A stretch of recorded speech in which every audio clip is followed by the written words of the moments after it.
This video will help you sleep and relax. But before we begin, I would like to know which city you're from and what time you're watching this. Now, subscribe to the channel, relax, and let's begin. It was around 2 a.m. when I first noticed something was wrong with the truck. The engine started making an odd knocking sound, and I could feel it losing power as I climbed a steep incline. "Come on, don't do this to me now," I muttered, gripping the steering wheel tighter. I managed to coax the truck to the top of the hill, but as soon as I started down the other side, the engine sputtered and died completely. Cursing under my breath, I guided the truck to the narrow shoulder and put it in park. When I turned the key, all I got was a sad clicking sound. Great. Just great. I slumped back in my seat, trying to decide what to do. I was miles from any town, with no cell service. It was freezing outside. I could see my breath even inside the cab. Spending the night here wasn't an appealing option. I grabbed my flashlight from the glove box and reluctantly stepped out into the frigid night air. A gust of wind cut right through my jacket, making me shiver. The beam of my flashlight barely penetrated the inky darkness surrounding me. I popped the hood and started examining the engine, though I knew next to nothing about car repair. As I was fiddling uselessly with wires and hoses, the hairs on the back of my neck suddenly stood up. I had the distinct feeling I was being watched. I straightened up and shone my flashlight into the woods, but saw nothing but trees. Still, I couldn't shake the uneasy feeling. I tried to focus on the engine again, but kept glancing nervously over my shoulder. That's when I saw him for the first time. A man standing in the middle of the road, about 50 yards behind my truck. He was wearing a long, dark coat and just standing there, staring in my direction. I hadn't heard any cars pass. Where had he come from? "Hey!" I called out, my voice sounding small in the vast darkness. "Do you need help?" The man didn't respond or move. He just kept staring. A chill ran down my spine that had nothing to do with the cold. Something about this felt very wrong. I slammed the hood shut and hurried back to the driver's side door, keeping my eyes on the stranger. Just as I was about to get in, he suddenly raised his arm and beckoned to me with one finger. "No thanks," I said shakily. "I'm good." I scrambled into the truck and locked the doors, heart pounding. When I looked back at the road, the man was gone. Had I imagined him? I rubbed my eyes, wondering if exhaustion was making me see things. But then I saw movement in my side mirror and let out a strangled yelp. The man was now standing right next to my truck, peering in the window. His face was gaunt and pale, with dark sunken eyes that seemed to glow faintly in the darkness. He smiled, revealing yellowed teeth, and tapped on the glass with a long, bony finger. "Let me in," he mouthed silently. "I can help you." I shook my head frantically. "Go away," I shouted, though my voice came out as more of a terrified squeak. The man's smile widened unnaturally, stretching to the edges of his face. He began scratching at the window with his nails, making a sound like nails on a chalkboard. I covered my ears and squeezed my eyes shut, praying this was all just a bad dream. When I opened my eyes again, he was gone. I let out a shaky breath, trying to calm my racing heart. What the hell was happening? I had to get out of here. I turned the key again, silently begging the engine to start. To my immense relief, it sputtered to life. I threw the truck into drive and stomped on the gas, tires squealing as I pulled back onto the road. In my rearview mirror, I could see the man standing in the road where my truck had been, watching me drive away. I pressed the gas pedal to the floor. I'd only gone about a mile when my headlights illuminated a figure in the road ahead. My blood ran cold as I recognized the man in the dark coat standing directly in my path with his arms outstretched. I swerved hard to avoid him, nearly going off the road. When I looked back, he was gone again. My hands were shaking so badly I could barely keep hold of the steering wheel. This couldn't be real. It wasn't possible. "It's not real," I said out loud, trying to convince myself. "You're just tired. You're seeing things." But even as I said it, I saw him again, standing on the side of the road, that horrifying grin still plastered on his face. I blinked, and he vanished, only to reappear farther down the road. It was like he was toying with me, letting me know I couldn't escape. I don't know how long this went on. It felt like hours, but was probably only 20 minutes or so. The man kept appearing and disappearing, always a little closer, always with that terrifying smile.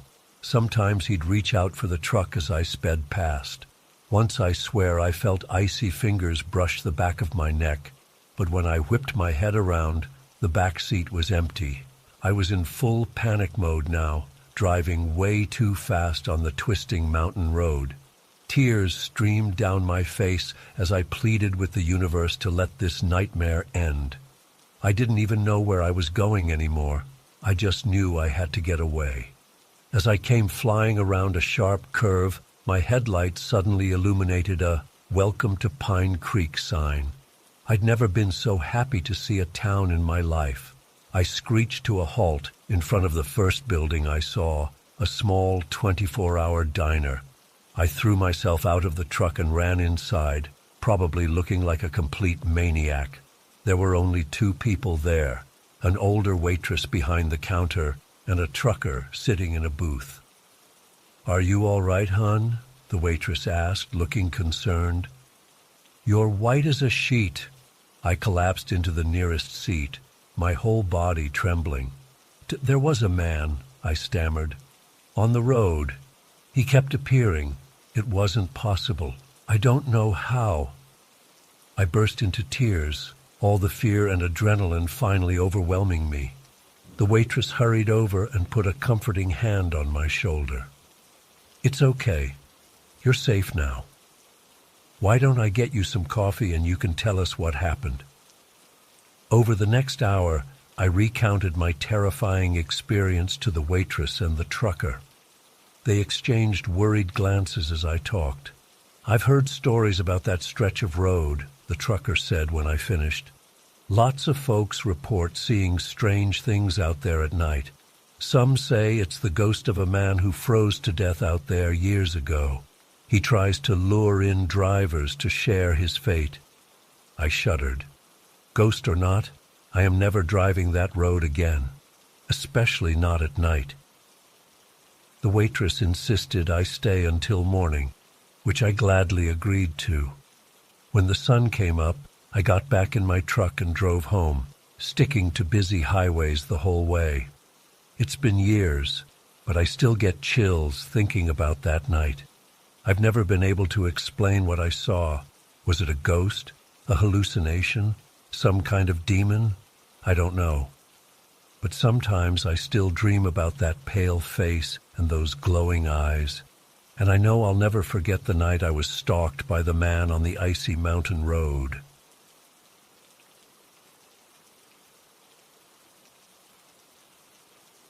As we rounded a bend, my headlights suddenly illuminated a figure standing motionless on the side of the road. I instinctively slowed the car, squinting to try and make out who it was. "What are you doing?" Natalie asked, sounding concerned. "Don't stop." But something made me hesitate. The figure was just standing there, unmoving. I couldn't see their face clearly in the darkness. "Hello?" I called out the window as we crawled past. "Do you need help?" The figure's head slowly turned to face us. In the glow of the taillights, I caught a glimpse of sunken eyes in a gaunt, pale face. A chill ran down my spine. "Jake, drive!" Natalie urged, grabbing my arm. I pressed the gas pedal, heart pounding. In the rearview mirror, I saw the figure still watching us, unblinking. "What the hell was that about?" Natalie demanded, once we'd put some distance between us and the stranger. You know better than to stop for random people on dark roads." "I don't know," I admitted. "Something just felt off, like they needed help or something." Natalie shook her head. "Well, next time listen to your girlfriend instead of your hero complex. That was creepy as hell." I nodded, trying to shake off the unsettling feeling. We drove on in silence for a while, both lost in our own thoughts. The trees seemed to press in closer on either side of the road, creating a tunnel of darkness broken only by my headlights. Suddenly, a loud crack echoed through the forest, like a massive tree branch snapping. Natalie and I both jumped. "What was that?" she whispered. "Probably just an animal," I said, not entirely convinced. The sounds continued, snaps and rustles coming from the woods, always just out of sight. It sounded like something large was moving parallel to the road, keeping pace with our car. "Jake," Natalie's voice quavered, "I really don't like this. Can you go faster?" I pressed down harder on the accelerator, the old Toyota's engine whining in protest. The sounds kept up with us effortlessly. A flash of movement caught my eye and I jerked the wheel, nearly running off the road. Something dark had darted between the trees, keeping pace with the car. "Did you see that?" I gasped. Natalie nodded, eyes wide with fear. "What's happening?" "I don't know, but we need to get out of here." I floored it, the speedometer creeping up past 80. The wind howled past the windows, but it couldn't drown out the cacophony of snapping branches and rustling leaves that pursued us through the forest.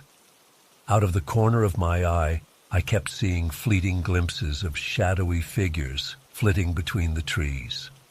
Every time I tried to focus on one, it would vanish, but I could feel their presence watching us hungrily as we sped down the road. Natalie was visibly shaking now, hugging herself tightly. "Jake, I'm scared," she whimpered. "It's okay," I said, trying to sound more confident than I felt. "We're almost there, just a few more miles." But those last few miles felt like an eternity. The pounding in my chest was so loud, I was sure whatever was out there could hear it. My palms were slick with sweat on the steering wheel. Finally, mercifully, we saw the turnoff for Natalie's family farm up ahead. I took the corner way too fast, tires squealing. We bounced down the long gravel driveway, rocks pinging off the undercarriage. I slammed on the brakes as we reached the farmhouse, not even bothering to park properly. We scrambled out of the car and ran for the porch. Natalie fumbled with her keys, hands shaking so bad she could barely get them in the lock.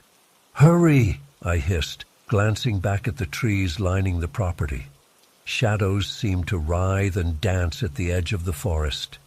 We burst through the door and I slammed it behind us, throwing the deadbolt. For a long moment we just stood there in the dark entryway, panting heavily. What was that?" Natalie finally whispered. I shook my head. "I don't know, but I've never been so terrified in my life." We spent a restless night huddled together on the couch, jumping at every creak of the old farmhouse settling.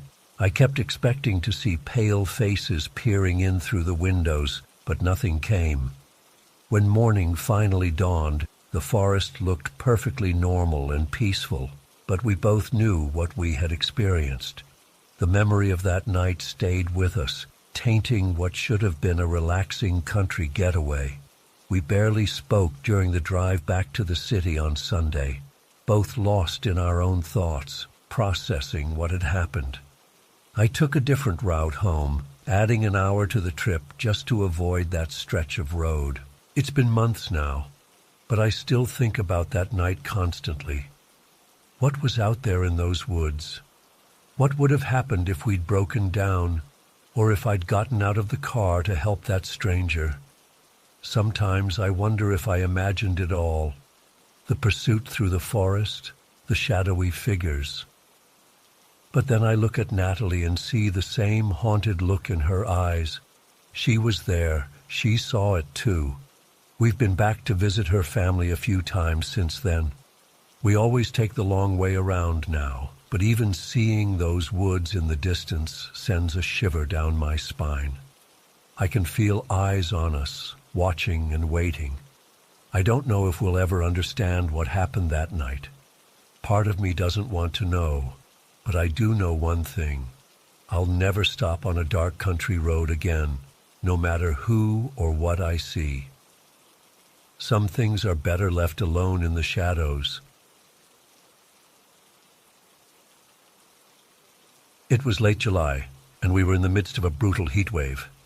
The air was thick and oppressive, like a heavy blanket smothering the entire town. My 6-year-old son Arthur had been going stir-crazy, cooped up in the house all day, so when the first rumbles of thunder rolled in that evening, I decided to take him out to watch the storm from our backyard gazebo. Arthur loved thunderstorms. His eyes would light up with excitement at each flash of lightning, followed by gleeful giggles as he counted the seconds until the boom of thunder. I have to admit, I enjoyed them too. There was something primal and awe-inspiring about witnessing nature's raw power on display. We settled into the old wooden gazebo as the first fat raindrops began to fall. Arthur pressed his face against the screen, his breath fogging up the mesh as he peered out at the darkening sky. I sat back in one of the creaky Adirondack chairs, content to watch my son's wonderment. The storm picked up quickly. Soon, sheets of rain were lashing against the gazebo, driven sideways by howling winds. Brilliant forks of lightning split the sky every few seconds, followed almost instantly by deafening cracks of thunder. Arthur squealed in delight, clapping his hands over his ears at the loudest booms. As much as I was enjoying the storm and my son's excitement, a nagging sense of unease began to creep over me. At first, I couldn't put my finger on what was bothering me, but as another flash of lightning illuminated the yard, I realized what it was. There was someone standing at the edge of the woods behind our property. I blinked, sure I must have imagined it. But when the next lightning strike lit up the landscape, the figure was still there, a tall, lean silhouette, barely distinguishable from the trees, just watching. "Arthur," I said, trying to keep my voice calm, "come sit with Daddy for a minute." He bounded over happily and climbed into my lap. I wrapped my arms around him protectively, my eyes scanning the tree line. For several long moments I saw nothing. Then another flash, and there it was again, closer this time. Close enough that I could make out more details. It was definitely human-shaped, but something about the proportions seemed off. The arms hung too low, nearly to the knees. The head was oddly elongated, and though I couldn't make out any facial features in the darkness, I had the distinct impression it was staring directly at us. A chill ran down my spine that had nothing to do with the storm. "Hey, buddy," I said to Arthur, forcing a smile. "I think that's enough storm watching for tonight. Let's head inside, okay?" "Aw, do we have to?" he pouted. "It's just getting to the good part." I know, but it's getting late and we don't want Mom to worry. Tell you what, how about we make some hot chocolate and watch a movie instead?" That did the trick. Arthur's face lit up and he scrambled off my lap, heading for the gazebo door. I cast one last glance toward the woods as we left. Nothing. Whatever I'd seen, if I'd really seen anything at all, was gone. Back in the house, I went through the motions of making hot chocolate and setting up a movie, all while trying to convince myself that my eyes had been playing tricks on me. It was dark, stormy. Surely I'd just seen an oddly shaped tree or something. But deep down, I knew that wasn't true. I tucked Arthur into bed after the movie, making sure his nightlight was on and leaving the door cracked open as usual. As I headed to my own room, I found myself double-checking that all the doors and windows were locked, just in case. I tossed and turned for hours, unable to shake the image of that strange figure from my mind. Every time I closed my eyes, I saw it there, lurking at the edge of the woods, watching, waiting. A loud crack of thunder jolted me awake sometime in the early hours of the morning. For a moment, I was disoriented. Then I realized the storm was still raging outside. I glanced at the clock, 3:17 a.m. As I lay there listening to the rain pelt against the windows, a floorboard creaked in the hallway. My heart leapt into my throat. Probably just the house settling, I told myself. Old houses make all kinds of noises. But then I heard it again and again. Slow, deliberate footsteps coming closer to my room. I sat up, straining my ears. The footsteps stopped just outside my door. For several agonizing seconds, there was only silence. Then, ever so slowly, the doorknob began to turn. I was frozen in place, my breath caught in my chest. The door inched open, revealing nothing, just the dark hallway beyond. I let out a shaky breath. Get a grip, I chided myself. You're letting your imagination run wild. I swung my legs over the side of the bed, intending to check on Arthur, and then maybe make some tea to calm my nerves. That's when a flash of lightning illuminated the hallway, and I saw it. The figure from the woods, its unnaturally long limbs nearly touching both walls as it filled the doorway. In that split second of brightness, I caught a glimpse of its face, if you could call it that. Where features should have been, there was only smooth, pale skin. No eyes, no nose, no mouth, just blank. I scrambled backward, a scream lodged in my throat. By the time my back hit the headboard, darkness had fallen again. I fumbled frantically for the lamp on my nightstand, my fingers clumsy with fear. Light flooded the room. The doorway was empty. For a long moment I sat there gasping for air, my heart pounding so hard I thought it might burst from my chest. Had I imagined it? Was I losing my mind? A child's scream cut through the night, snapping me back to reality. Arthur! I bolted from the bed, nearly tripping over my own feet in my haste to get to my son's room. I burst through the door to find him sitting up in bed, tears streaming down his face. "Daddy," he sobbed, "there's a man outside my window." I rushed to the window, yanking back the curtains. At first I saw nothing but rain-slicked darkness. Then a flash of lightning revealed a pale, eyeless face pressed against the glass. I stumbled backward, pulling Arthur into my arms. "It's okay, buddy," I said, my voice shaking. "Daddy's here. Everything's going to be all right." But even as I said the words, I knew they weren't true. Because in that moment, I heard the unmistakable sound of our back door creaking open downstairs. What happened next is still a blur.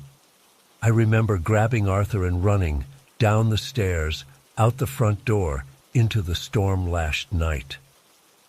We piled into the car, and I drove, tires squealing on the wet pavement, no destination in mind except away. We ended up at my sister's house 2 towns over. She was understandably confused and concerned. When we showed up on her doorstep at 4 a.m., soaking wet and wild-eyed, I mumbled something about a break-in, not ready or able to explain what had really happened. We never went back to that house. I hired movers to pack up our belongings while we stayed with my sister. My wife thought I was having some kind of breakdown, and honestly, sometimes I wondered if she was right. But every time I closed my eyes, I saw that blank, featureless face, and I knew with bone-deep certainty that what I'd seen was real. We moved to a new town, started fresh. Things slowly got back to normal, or something resembling normal. Arthur stopped having nightmares. My wife stopped giving me worried looks when she thought I wasn't paying attention. But I'll never forget that night. And sometimes, when the wind howls and thunder shakes the windows, I find myself glancing nervously at the tree line, half expecting to see a tall, lean figure emerging from the shadows, watching, waiting. I don't know what that thing was or what it wanted. I don't know why it targeted us or why it suddenly disappeared. But I do know this. There are things in this world that defy explanation, things that lurk in the darkness just beyond the edge of what we understand. And sometimes, if we're very unlucky, those things decide to pay us a visit. So the next time you're cozied up in your home on a stormy night, thinking you're safe from the chaos outside, take a moment to check the locks. Draw the curtains, and whatever you do, don't look too closely at the shadows in the corner of your eye, because you never know what might be looking back.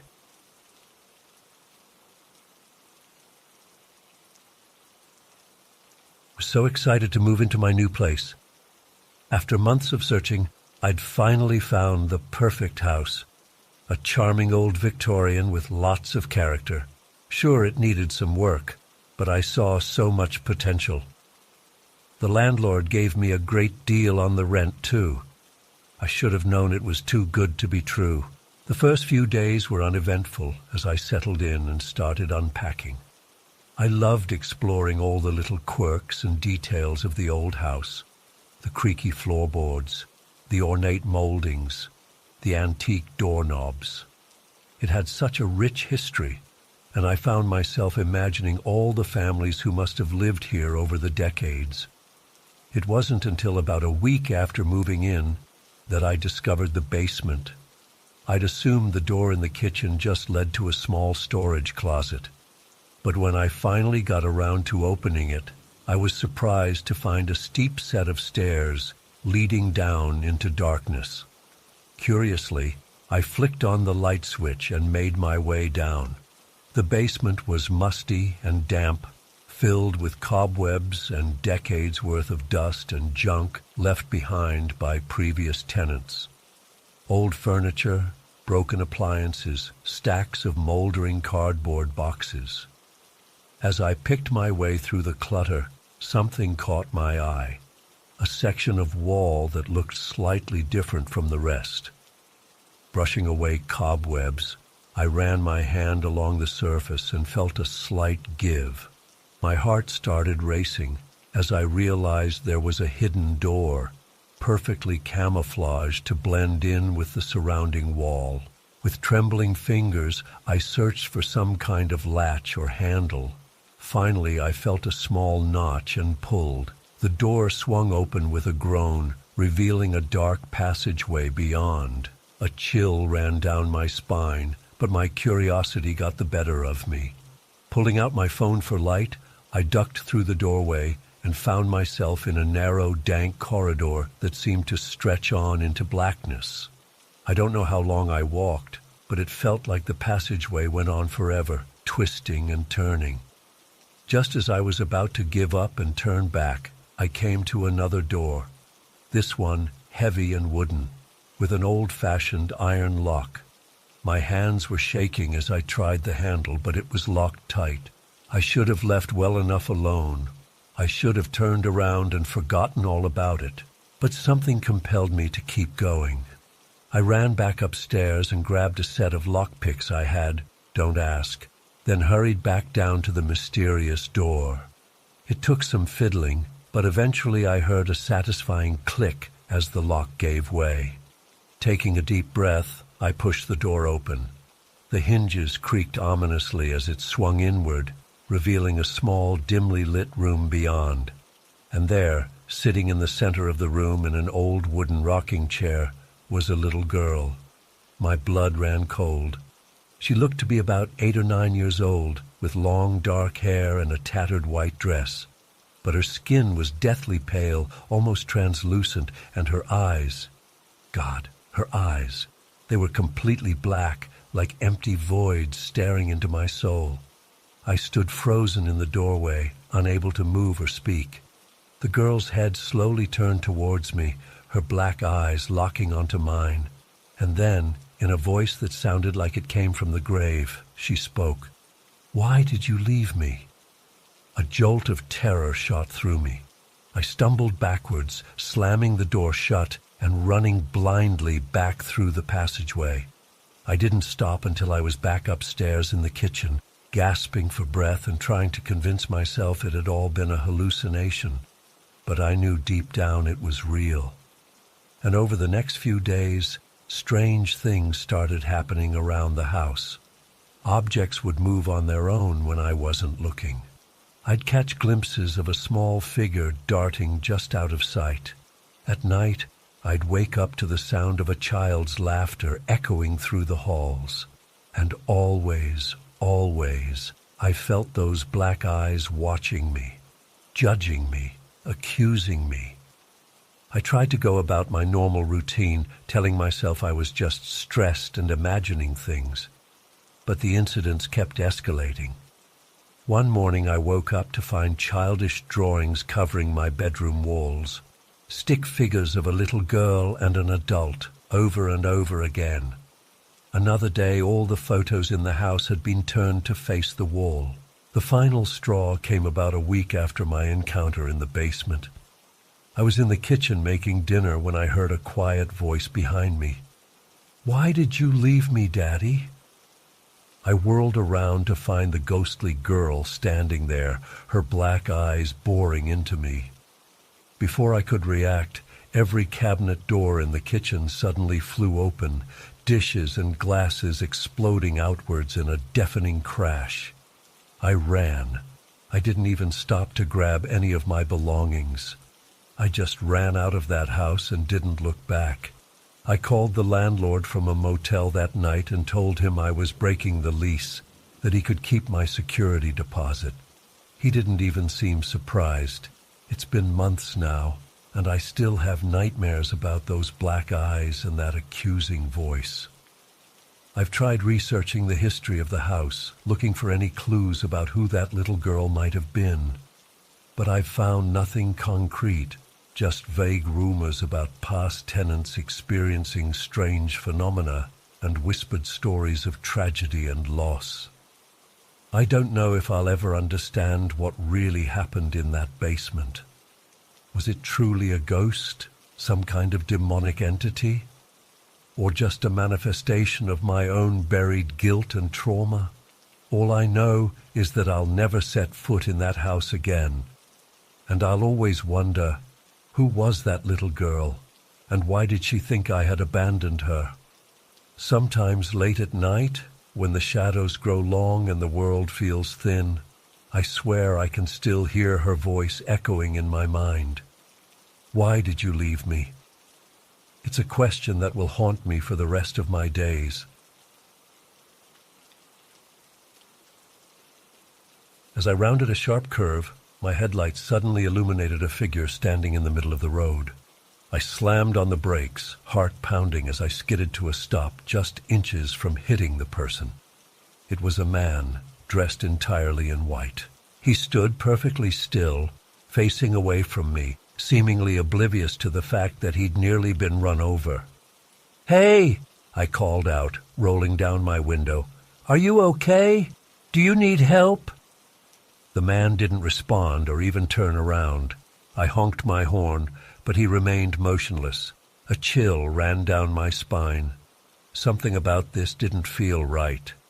After a moment's hesitation, I slowly started to edge my car forward, giving the man a wide berth as I drove around him. As I passed, I got a better look at his outfit. It appeared to be an old-fashioned suit, like something from the 1950s or 60s. The fabric seemed to glow faintly in my headlights. I breathed a sigh of relief once I was past him. In my rear-view mirror, I watched the figure grow smaller and disappear into the rainy darkness. What a strange encounter, I thought to myself. Why would anyone be out walking on a night like this, especially dressed like that? I tried to shake off the unsettling feeling as I continued down the road. But less than a mile later, my blood ran cold. There, illuminated in my headlights once again, was the same man in white, standing in the exact same position, directly in my path. This time I swerved sharply to avoid him, my tires squealing on the wet pavement. How was this possible? There's no way he could have gotten ahead of me so quickly. As I straightened out my car, I glanced in the mirror again. The man was gone. My hands were shaking on the steering wheel now. This couldn't be happening. I must be more tired than I realized. I was seeing things, that's all. I decided to pull over at the next gas station or store. I saw to splash some water on my face and get my bearings. But there were no signs of civilization out here, just endless dark forest on either side of the road. And then, to my horror, I saw him again. The man in white, standing in the road, growing larger in my windshield as I approached. I jerked the wheel hard, desperate to avoid hitting him. My tires lost traction on the slick road, and I went into a spin. The world whirled around me as I lost control. There was a sickening crunch of metal and breaking glass as my car slammed into something solid. When everything stopped moving, I found myself dazed but conscious, my car wrapped around a large tree just off the road. Steam hissed from the crumpled hood. I gingerly touched my forehead and my fingers came away bloody. As I fumbled for my phone to call for help, movement caught my eye. Through the cracked windshield, I saw the man in white slowly walking towards my car. Panic seized me. I tried to start the engine, but it was dead. The door was jammed shut. I was trapped. The figure drew closer, his face still hidden in shadow. Just as he was about to reach my door, bright light suddenly flooded the area. The sound of sirens pierced the night. Police cars and an ambulance pulled up, their red and blue lights cutting through the rain. The man in white was gone. Everything after that was a blur. Paramedics extracted me from the wreck and loaded me into the ambulance. Officers asked me questions about what happened, but I was too shaken to give coherent answers. It wasn't until hours later, as I lay in a hospital bed being treated for a concussion and some cuts and bruises, that I was able to tell my story. The police officer listening to me exchanged a look with his partner when I described the man in white. "You're not the first one to see him," he said quietly. "We get reports of a figure matching that description on this stretch of road every few years, always on rainy nights." A chill ran through me. "What do you mean? Who is he?" The officer sighed. "According to local legend, about 50 years ago there was a terrible accident on that road. A man's wife and young daughter were killed when their car went off the road during a storm. The man was devastated. He spent years wandering that road in all weather, searching for them. Eventually he died of exposure one winter night." I stared at him in disbelief. "Are you saying I saw a ghost?" He shrugged. "I'm just telling you what I've heard. Make of it what you will, but I'd advise staying off that road on rainy nights from now on." I was released from the hospital the next day, still struggling to process what had happened.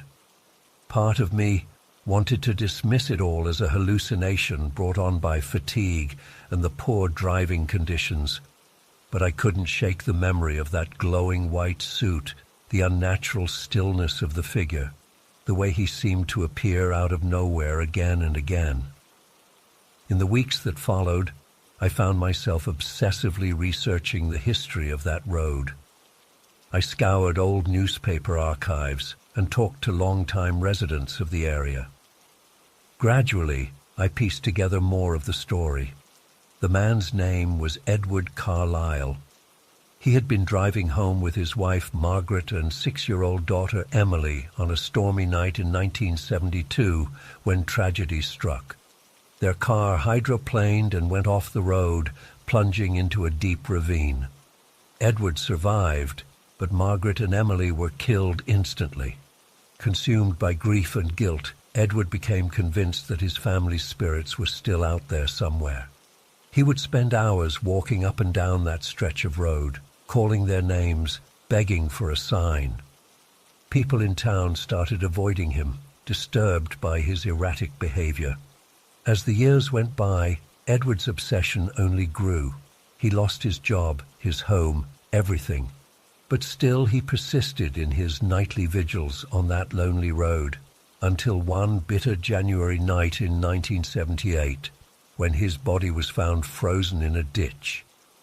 He was still wearing the white suit he had on the night of the accident, the outfit he superstitiously believed would help his wife and daughter recognize him. The more I learned, the more I became convinced that I had encountered Edward's restless spirit that night. Was he still searching for his lost family after all these years? Or was he trying to warn other drivers to avoid his fate? I've driven down that road many times since then, always in clear weather. I've never seen the man in white again. But on rainy nights, I find myself thinking of Edward Carlyle. I hope that someday he finds whatever it is he's looking for out there in the darkness, and that he finally finds peace. In the meantime, I've learned to be more cautious on the road, especially in bad weather. You never know what or who might be waiting around the next bend. Some mysteries are best left unsolved, some roads best left untraveled. But the memory of that eerie encounter will stay with me always, a reminder that there are things in this world that defy rational explanation. I still get chills when I think about how close I came to a very different ending that night. Was it luck that saved me? Or was there some purpose to my encounter with the man in white? I may never know for sure, but I do know that I'll never look at a rainy night the same way again.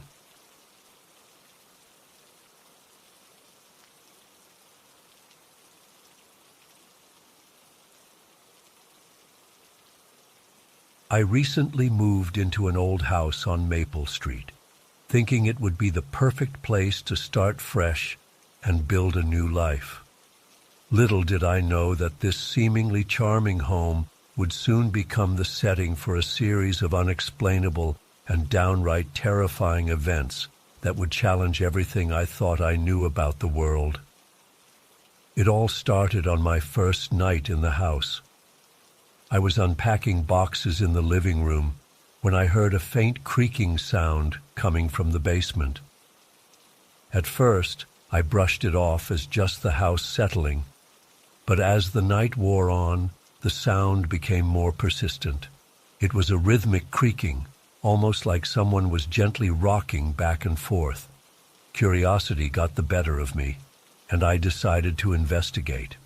Armed with just my phone's flashlight, I made my way down the creaky wooden stairs to the basement. The air was thick with the musty smell of age and neglect. As I swept my light across the room, my breath caught in my throat. There, in the far corner, was an old wooden rocking chair, moving ever so slightly on its own.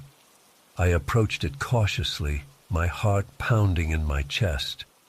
The chair was ornate with intricate carvings on the armrests and backrest. It looked antique, probably as old as the house itself. As I got closer, the rocking suddenly stopped. The silence that followed was deafening. I reached out to touch the chair, half expecting it to be warm from recent use.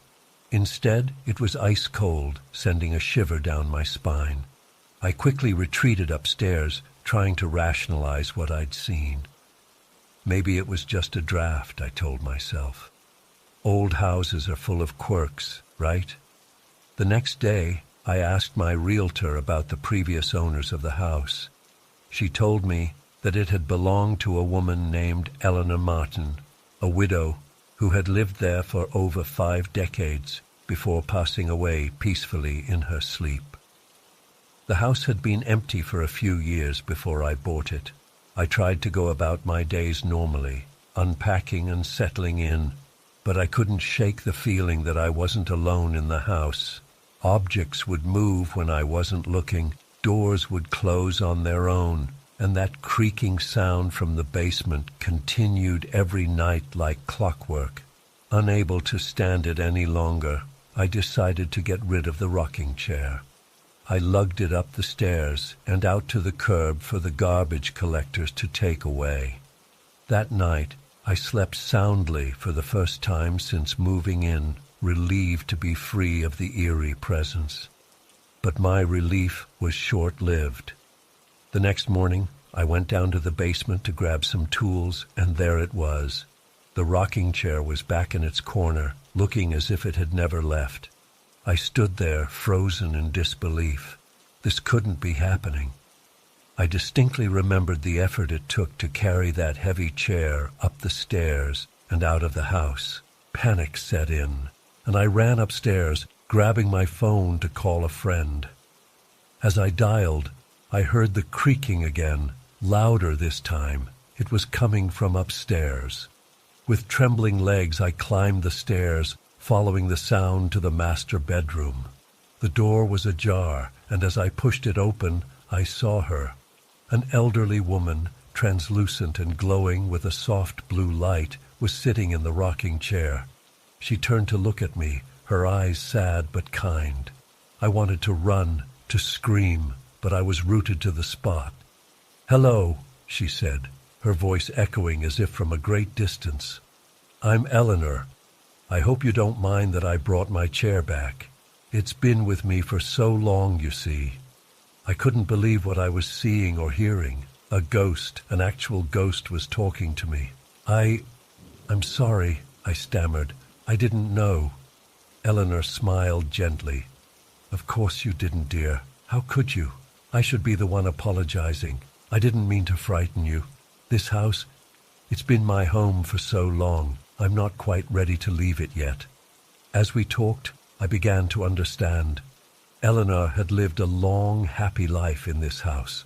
She had raised her children here, grown old with her husband, and even after he passed, she had found comfort in the familiar surroundings. The rocking chair had been a wedding gift, and she had spent countless hours in it, reading to her children, knitting, and watching the world go by from her porch.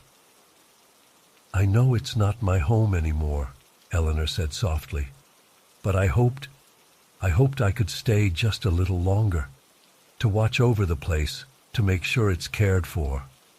I found myself nodding, my fear slowly ebbing away. I think that would be okay," I heard myself say. "But maybe we could move the chair somewhere else? The basement is so dark and lonely." Eleanor's face lit up with joy. "Oh, that would be wonderful. I always did prefer the living room. The light is so much better for reading." Together, we moved the rocking chair to the living room. As I positioned it near the window, I felt a sense of peace wash over me. The house didn't feel scary anymore. It felt like home. From that day on, strange things still happened in the house, but they no longer frightened me. Sometimes I'd find a book open on the coffee table that I hadn't been reading, or I'd smell the faint scent of lavender and vanilla. Eleanor's favorite tea. The rocking chair would creak gently in the evenings, and I'd smile, knowing Eleanor was enjoying her home. I never told anyone about my ghostly housemate. Who would believe me? But I came to appreciate her presence. She was a quiet, comforting companion, a link to the history of the house and the lives that had been lived within its walls. As weeks turned into months, I found myself talking to Eleanor more often. I'd tell her about my day, ask for advice, or sometimes just sit in comfortable silence as we both enjoyed the view from the living room window. She never appeared as clearly as she had that first night, but I could always sense when she was near. One particularly stormy night, as the wind howled outside and rain lashed against the windows, I heard Eleanor's voice clearer than I had in months. "Thank you," she said, her tone filled with gratitude and peace. "For understanding, for sharing your home with me. I think it's time for me to move on now." I felt a mix of sadness and acceptance wash over me. "Are you sure?" I asked the empty room, knowing she could hear me. "Yes, dear," came the faint reply. "You've helped me more than you know. This house is in good hands now. I can rest easy." A warm breeze swept through the room, carrying the scent of lavender and vanilla. The rocking chair creaked one last time, and then all was still. I knew deep in my heart that Eleanor was gone. The house felt different after that night. Not empty, but peaceful. The rocking chair remained in the living room, a reminder of the unexpected friendship I had formed and the lessons I had learned about compassion, understanding, and the enduring power of home. As I sit here now, writing this story, I can't help but glance at the old rocking chair.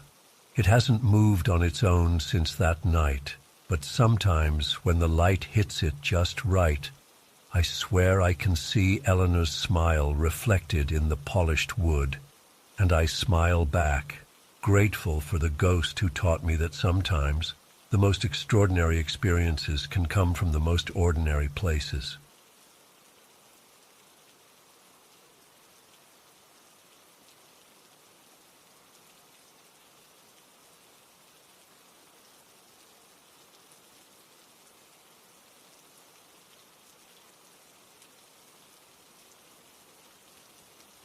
The next day, I decided to explore the attic properly. As I poked around, I noticed a section of wall that seemed out of place. When I pushed on it, a hidden door swung open, revealing a small, dark room I hadn't known existed. The air inside was stale and musty. My skin crawled as I peered into the gloom, but I couldn't see much. That night, the scratching sounds were louder. They seemed to be coming from that hidden room. I lay awake, heart pounding, trying to convince myself it was nothing. Around 3 a.m. I heard a thump and then shuffling footsteps overhead. Terrified but determined to face whatever it was, I grabbed a flashlight and crept up to the attic. The beam of light swept across the dusty floor as I approached the hidden room. The door was ajar. With trembling hands, I pushed it open wider. What I saw made my blood run cold. Huddled in the corner was a woman with wild matted hair. Her clothes were tattered and filthy. When the light hit her face, she let out an inhuman shriek and scrambled towards me on all fours, her eyes wide and feral. I stumbled backwards, slamming the door shut. I could hear her throwing herself against it, wailing and clawing at the wood.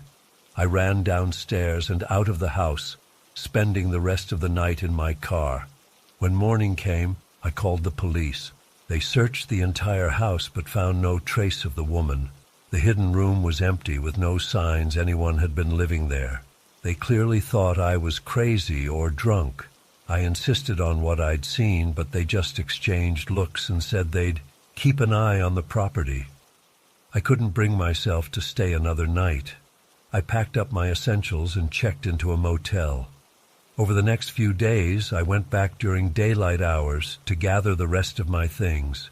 Each time I'd hear faint scratching from the attic, but I was too scared to investigate further. I put the house on the market immediately, disclosing the hidden room but not my experience. It sold quickly to an investor who planned to renovate. Part of me felt guilty, wondering if I should warn them. But what could I say that wouldn't sound completely insane? It's been a few months now, and I still have nightmares about that woman's face. I've tried researching the house's history, looking for any clues about who she might have been or how she ended up there. But I've found nothing concrete. Sometimes I wonder if I imagined the whole thing, but then I remember the raw terror I felt. The sound of her nails on the door, the wild look in her eyes. It was all too real. I don't know if she was a ghost a squatter, or something else entirely. All I know is that I'll never set foot in that house again. I still drive by occasionally, half expecting to see her face in one of the windows. The new owners seem to be happily renovating. I hope they never discover what's lurking in that hidden room. Or maybe I hope they do, just so I'll know I'm not crazy. The experience has left me shaken and questioning everything I thought I knew about reality. How could a person, if that's what she was, survive hidden away like that? And how did she vanish without a trace? I've tried talking to a therapist about it, but I can tell they don't really believe me. I've searched online forums for similar experiences, but nothing quite matches up. I feel isolated, carrying this secret that no one else seems to understand or believe. The worst part is the lingering fear that somehow she'll find me again. Sometimes at night, I wake up in a cold sweat, convinced I hear scratching at my bedroom door. It's never real, of course, but the terror feels just as intense as it did that night in the attic. I've become hyper-aware of every creaky floorboard, every shadow in the corner of my eye. I check and double-check that all the doors and windows are locked before I go to bed. I've installed security cameras around my new place, partly for peace of mind and partly hoping to catch a glimpse of her if she ever does show up. Friends have noticed the change in me. I'm jumpier, more withdrawn. I make excuses not to visit their homes, especially if they live in older buildings. The thought of being in another attic or hidden space fills me with dread. I've tried to move on, to forget about it, and chalk it up to an overactive imagination or a vivid nightmare. But I can't shake the feeling that there's more to the story. Who was she? How long had she been there? Were the previous owners aware of her presence? And most chillingly, is she still there, waiting for the next unsuspecting resident? I've considered going back, trying to investigate further, but every time I get close to the neighborhood, panic sets in. My hands shake, my vision blurs, and I have to turn around and head home. Sometimes I catch myself staring at the walls of my new apartment, wondering if there are hidden spaces here too. What secrets might old houses keep? How many other people have experiences like mine but are too afraid or embarrassed to speak up? I know this sounds crazy. If someone had told me this story a year ago, I would have laughed it off or assumed they were exaggerating. But now, I'm not so sure about anything anymore. The world seems darker, full of unseen threats and inexplicable phenomena. All I can do is try to move forward, to rebuild my sense of safety and normalcy. But a part of me will always be back in that attic, face to face with the impossible. And a part of me will always be wondering, where is she now? And will I ever truly be free of her? I hope that by sharing this, maybe someone out there will recognize the story. Maybe they've had a similar experience or know something about the history of that house. Or maybe they'll just believe me, which would be a comfort in itself. Because living with this secret, this lingering doubt about my own sanity, is almost as terrifying as that night in the attic. So if you're reading this and you've ever encountered something you can't explain, know that you're not alone. And if you're thinking of buying an old house with a great deal, maybe think twice. Some bargains come with hidden costs that no amount of money can offset. As for me, I'm learning to live with the uncertainty, but I'll never look at an attic the same way again. And I'll always wonder about the woman in the hidden room and whether our paths will ever cross again.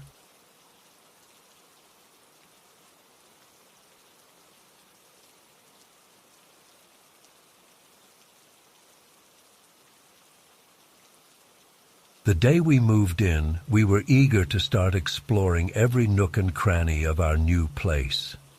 As we were unpacking boxes in the master bedroom, I noticed a slight gap in the wooden paneling along one wall. Curious, I ran my hand along it and felt a slight give. With a bit of pressure, a hidden door swung open, revealing a small room we hadn't known existed.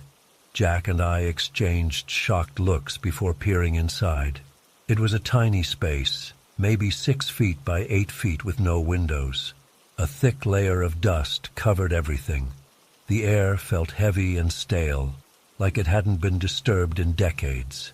An old wooden chair sat in one corner, and some shelves lined the walls, but they were empty. As soon as I stepped inside, I felt a chill run down my spine. There was just something off about the energy in there.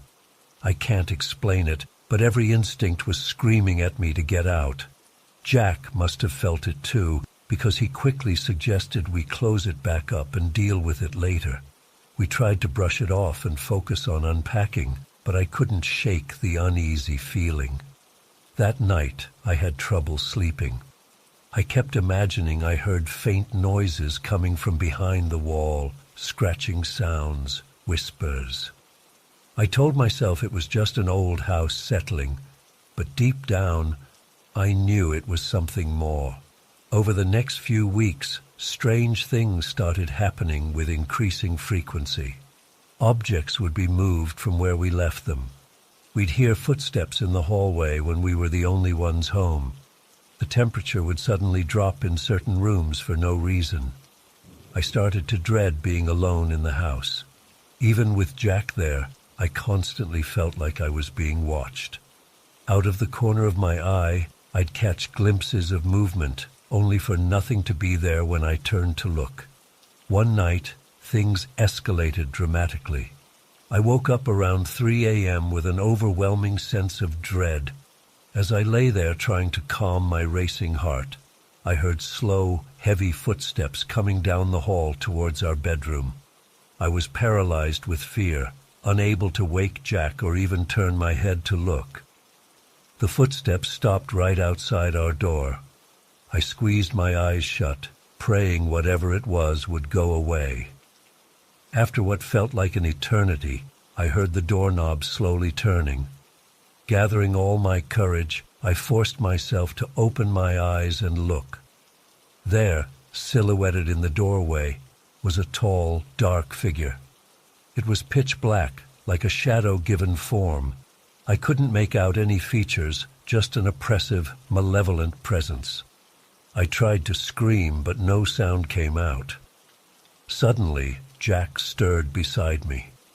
In the split second I glanced at him, the figure vanished. I burst into tears, finally able to move. Jack held me as I sobbed, insisting he hadn't seen or heard anything. The next day, we decided we needed answers. We tracked down the previous owners, an elderly couple named the Johnsons who had moved to Florida. When we called and described what was happening, there was a long silence on the other end of the line. Finally, Mrs. Johnson spoke in a shaky voice. She told us they had experienced similar phenomena during their 40 years in the house. It had started small, cold spots, items going missing. But over time, it escalated to full apparitions and terrifying encounters. They had multiple psychics and paranormal investigators come to the house over the years. All of them were drawn to that hidden room, saying it was a focal point of negative energy, some kind of portal or tear in the veil between worlds. The Johnsons had the room sealed up about 10 years ago on the advice of a medium. Things had quieted down after that, which is why they felt okay selling the house. Mrs. Johnson apologized profusely for not disclosing this, saying they were afraid no one would buy it if they knew the truth. Jack and I were stunned. Part of me wanted to be angry at them for hiding this, but mostly I was just scared. We debated what to do, try to reseal the room, bring in experts, move out entirely. In the end, we decided to stay and face whatever was in our home. We had a priest come bless the house and performed cleansing rituals ourselves. We unsealed the hidden room and converted it into a bright, cheerful space filled with plants and crystals. It's been about 6 months now. The negative activity has decreased, but not disappeared entirely. We still occasionally hear unexplained noises or feel that sensation of being watched. But it no longer feels malevolent, more like a curious presence observing us. I'm not sure we'll ever fully understand what happened in this house or what resides here with us, but we've made our peace with it. This is our home now, and we refuse to be driven out by fear of the unknown. Whatever secrets these old walls hold, we'll face them together.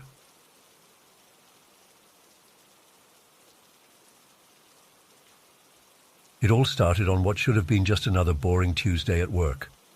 I'm a night security guard at a large office building downtown. Most nights, nothing happens. I just do my rounds, watch the cameras, and count down the hours until my shift ends at 6 a.m. But this particular night was different. I arrived for my shift at 10 p.m. as usual. Everything seemed normal at first.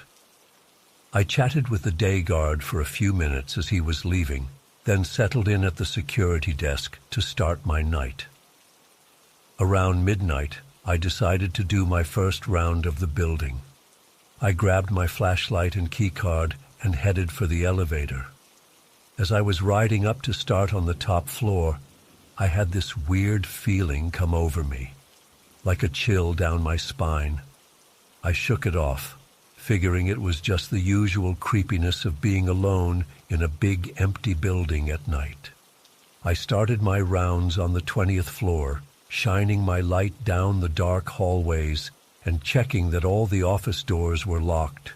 Everything seemed fine, totally quiet and normal.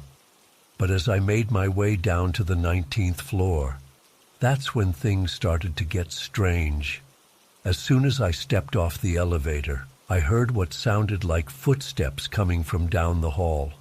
My heart started racing. I called out, "Hello, is someone there?" but got no response. I figured it must just be the building settling or something, but I was definitely on edge as I continued my round. I had just finished checking the last office on that floor when I heard it again. The unmistakable sound of footsteps, this time sounding like they were coming towards me.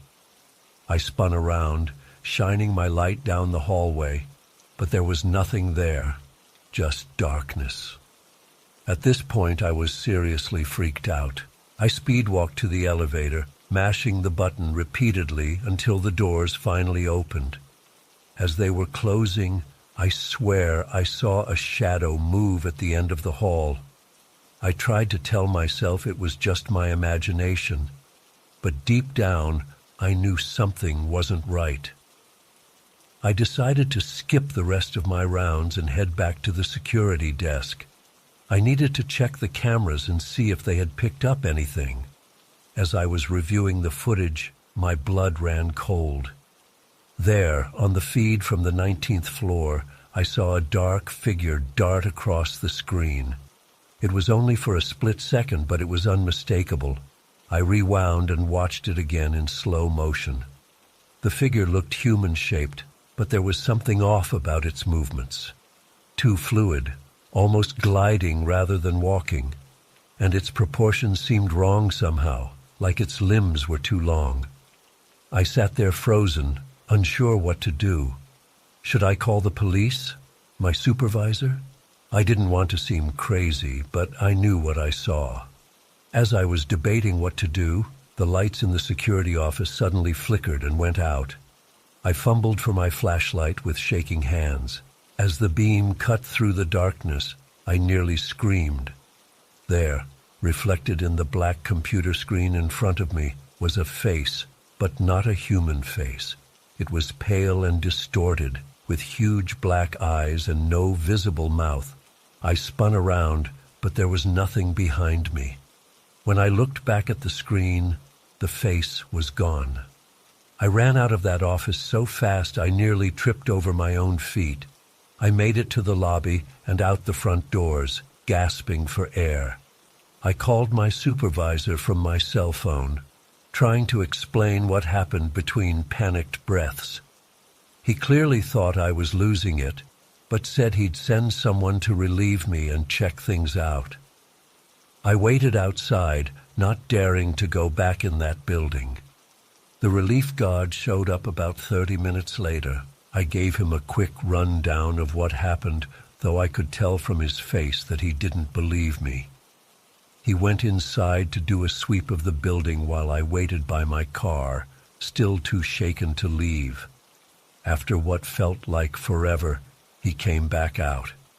He said he checked every floor and didn't see anything unusual. The cameras didn't show any sign of the figure I claimed to see either. I knew how it sounded, but I swore to him that I wasn't making it up. In the end, I guess they chalked it up to me falling asleep on the job and having some kind of waking nightmare. I was written up and nearly fired, but I know what I saw was real. I ended up quitting that job soon after. I couldn't bear the thought of going back into that building, especially at night. For weeks afterwards, I had trouble sleeping, constantly feeling like I was being watched. It's been a few years now, and I've mostly put it behind me. But sometimes I still wake up in a cold sweat. That pale face with the black eyes burned into my mind. I don't know what I encountered that night, but I know it wasn't human.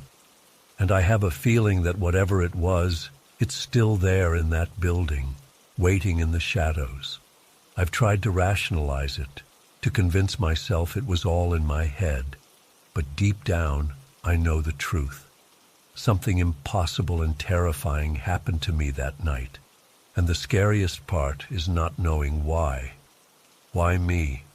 Why that night? Will it ever happen again?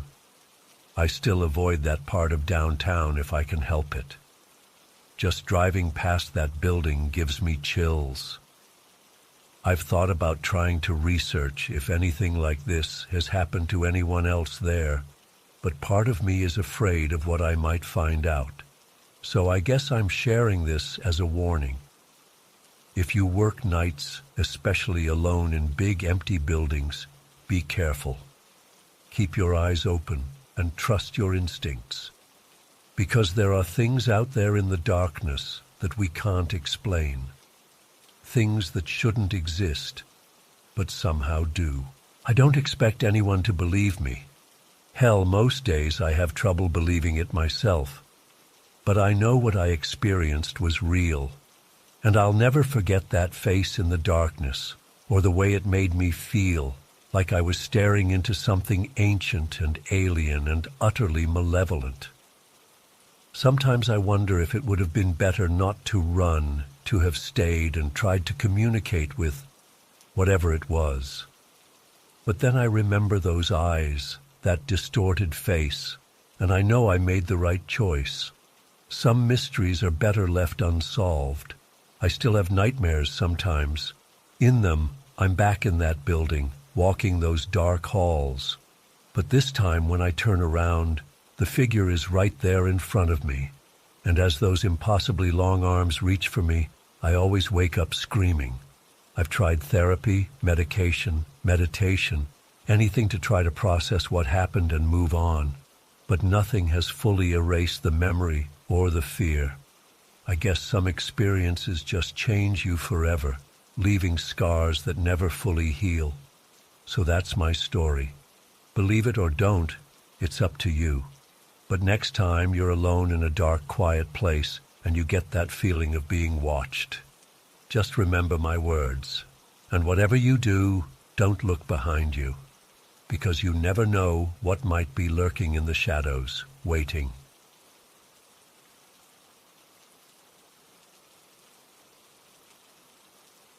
I never believed in ghosts or anything supernatural, but what happened to me last year completely shattered my worldview. It all started when I moved into an old Victorian house in a quiet neighborhood. The rent was surprisingly cheap for such a beautiful place, but I didn't think much of it at the time. The first few weeks were uneventful. I was busy settling in, unpacking boxes, and getting used to my new home. But then strange things started happening. At first, it was just little things. Objects not being where I left them, cold spots in certain areas of the house, the occasional unexplained noise. I tried to rationalize it all away, blaming my forgetfulness or old pipes in the walls. But then one night, everything changed. I woke up around 3 a.m. to use the bathroom. As I walked down the hallway, I noticed a door that I'd never seen before. It was slightly ajar, and a faint bluish light was coming from inside. My heart started racing. I knew the layout of this house like the back of my hand by now, and I was certain this door hadn't been there before. I stood there frozen for what felt like hours, debating whether or not to look inside. Curiosity finally got the better of me. With trembling hands, I slowly pushed the door open. What I saw inside made my blood run cold. It was a bedroom, but unlike any I'd ever seen. The walls seemed to shimmer and move, like they were made of water. Ghostly figures floated around the room, their faces twisted in expressions of agony. In the center of the room was an old four-poster bed, and on it lay a woman in a white nightgown. She turned to look at me, and I saw that her eyes were completely black. I slammed the door shut and ran back to my room, locking the door behind me. I spent the rest of the night huddled under my blankets, trying to convince myself it was just a dream. But when morning came, the door was still there. Over the next few days, I tried to ignore it. I told myself I was just stressed, that I was seeing things. But every night, I'd wake up to strange noises coming from that room. Sometimes it was crying, other times it was screaming. Once, I swear I heard children laughing. I couldn't take it anymore. I decided to do some research on the history of the house. What I found chilled me to the bone. Apparently, back in the 1920s, a woman had murdered her 3 children in this house before taking her own life. The murders had taken place in a room that was later sealed off and hidden behind the walls. I knew I had to get out of there. I started packing my things, planning to leave first thing in the morning, but that night, things took an even more terrifying turn. I was in my bedroom, throwing clothes into a suitcase, when suddenly all the lights in the house went out. I heard that door creaking open, followed by slow, heavy footsteps coming down the hall. My heart was pounding so hard I thought it might burst out of my chest. The footsteps stopped right outside my door. I held my breath, praying whatever it was would go away. Then I heard a child's voice, soft and sweet, say, "Mommy, why won't you play with us?" I couldn't move, couldn't breathe. The doorknob started to turn slowly. In a panic, I grabbed my phone and the keys to my car, then climbed out the window. I didn't even bother to grab my stuff. I just ran to my car and drove away as fast as I could. I spent the night in a motel on the outskirts of town. The next day, I went back to the house with a friend to get my things. But when we got there, the house looked different. It was run down, like it had been abandoned for years. And that extra door, it was gone. My friend thought I was crazy when I tried to explain what had happened. I ended up breaking my lease and moving in with a friend for a while. I never went back to that house, and I still have nightmares about what I saw in that room. I've tried to find information about the house's history since then, but it's like all records of it have disappeared. Sometimes I wonder if I imagined the whole thing, but then I remember the terror I felt that night, and I know it was real. I don't know how to explain what happened to me. Was it a ghost, a parallel dimension, some kind of time slip? All I know is that it completely changed my perception of reality. There are things in this world that we can't explain, things that defy logic and reason, and sometimes Those things find us when we least expect it. I still can't sleep with the lights off, and I check every room in my new apartment obsessively, making sure there are no extra doors. I don't think I'll ever feel completely safe again. The experience has left me with a constant sense of unease, like at any moment I might stumble upon another impossible room or encounter something that shouldn't exist. I've tried talking to a therapist about it, but they all think I had some kind of psychotic break. Maybe they're right. Maybe it's easier to believe I went crazy for a while than to accept that there are things in this world that we can't explain. But deep down, I know what I saw. I know what I experienced. Sometimes, late at night when the world is quiet, I find myself wondering about that room. Is it still there, hidden behind the walls of that old house? Are those poor souls still trapped there, reliving their tragedy over and over again? And what would have happened if I had stepped inside? I guess I'll never know for sure. But one thing's certain, I'll never look at an old house the same way again. And if you ever find yourself in a place where things don't quite add up, where the shadows seem a little too deep and the silence a little too loud, my advice is this: get out. Get out before it's too late. Because once you've seen behind the veil, there's no going back. I still have nightmares about that woman on the bed, her black eyes staring into my soul. Sometimes I wake up in a cold sweat, convinced I can hear children laughing in the distance. It's been a year, and I still jump at every unexpected noise, still flinch when I see a door I don't recognize. I've tried to move on, to forget about what happened. But how do you forget something that fundamentally changes your understanding of the world? How do you go back to normal when you've seen proof that normal doesn't exist? I don't have any answers. All I have is my story, and the hope that by sharing it, maybe I can warn others. Be careful out there. The world is stranger and more dangerous than we know. And sometimes the things we can't explain are the things we should fear the most.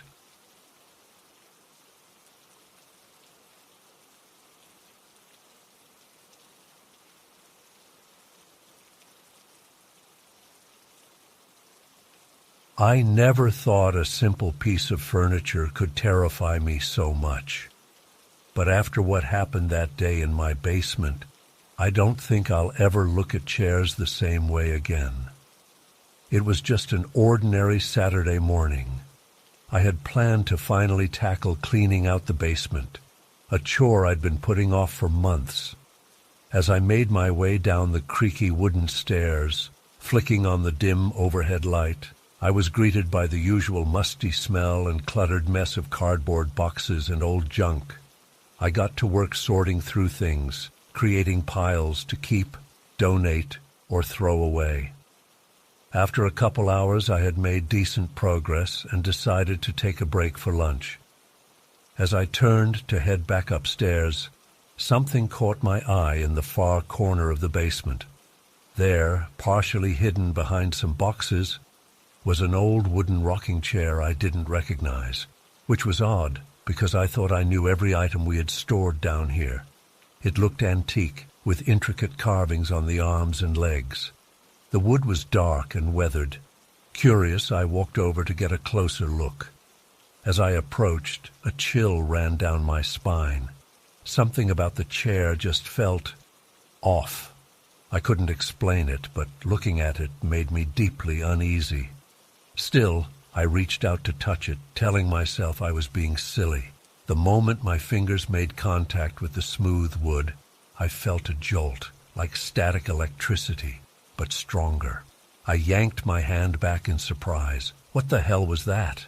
My heart started racing as I stared at the chair. It was probably just the dry air down here, I reasoned. Nothing to get worked up about.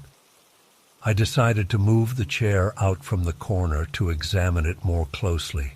But as I grabbed the back to pull it, the strangest thing happened. It felt like the chair was resisting me, like it was heavier than it should be, or somehow rooted to the spot. I had to really strain to budge it at all. Finally, with a lot of effort, I managed to drag it out into the open space of the basement. I was breathing heavily from the exertion, way more effort than moving a chair should take.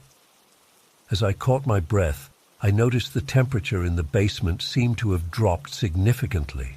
I could see my breath forming little clouds in the air. Shivering, I bent down to look at the intricate carvings more closely. They appeared to be some kind of symbols or runes, nothing I recognized. As I traced my finger along one of the carvings, I swear I felt it pulse beneath my touch. I jerked my hand back, heart pounding. This was getting too weird. I decided it was time to go back upstairs and take a break. But as I turned away from the chair, I heard a soft creak behind me. I froze. Slowly, I looked back over my shoulder. The chair was rocking gently back and forth, all on its own. I stood there paralyzed, unable to breathe or move. This couldn't be happening. Chairs don't just rock by themselves. But there it was, the aged wood creaking softly with each back and forth motion. Panic exploded in my chest. I bolted for the stairs, taking them two at a time.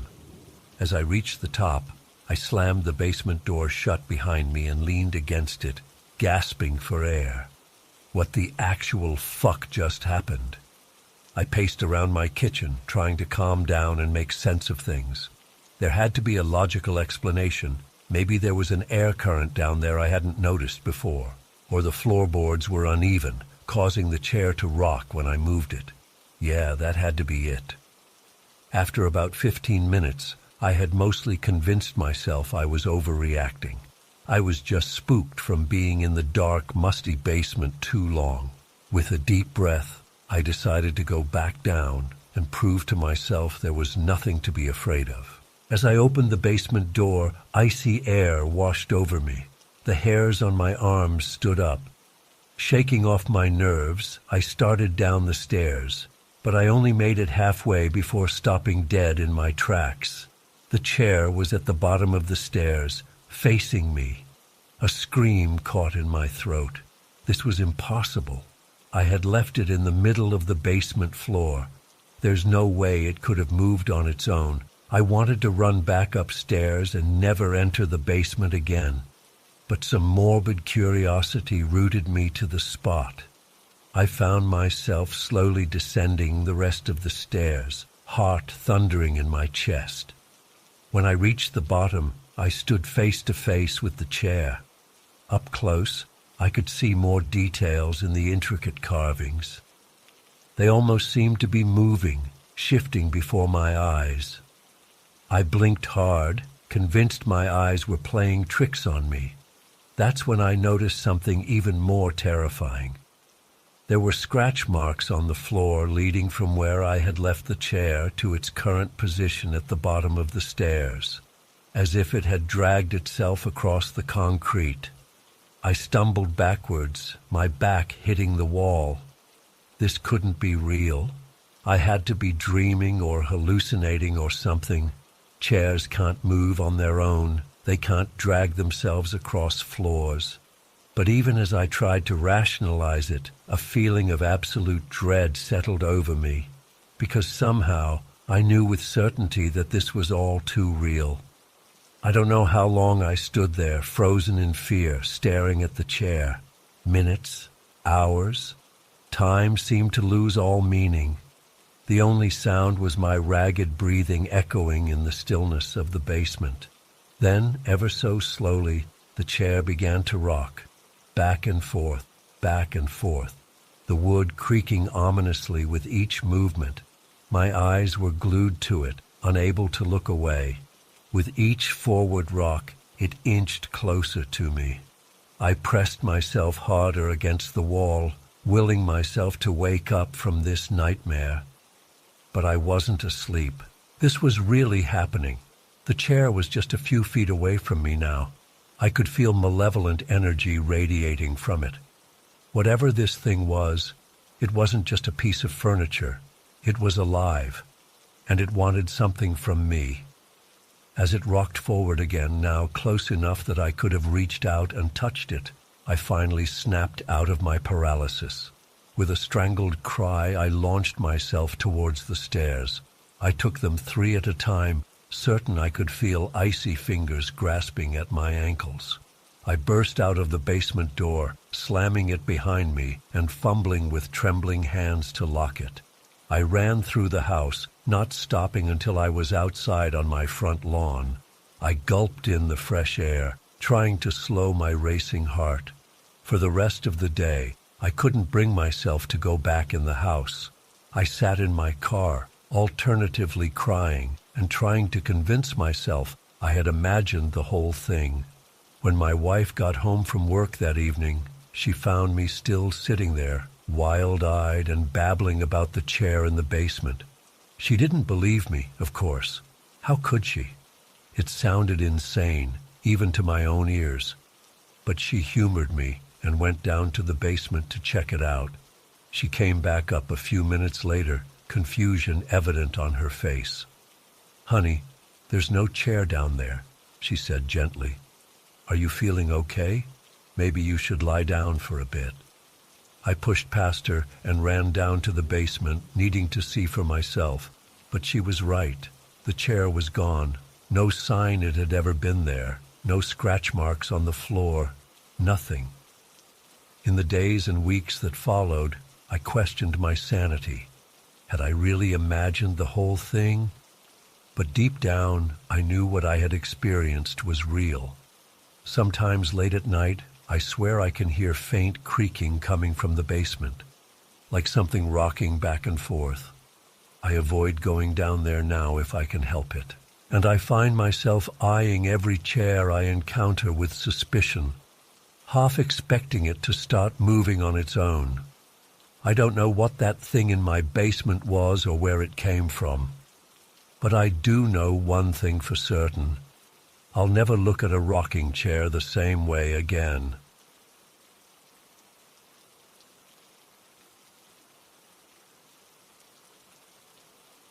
I never believed in ghosts or the supernatural, but what happened in my childhood home still haunts me to this day. It was the summer of 1998, and I was 12 years old.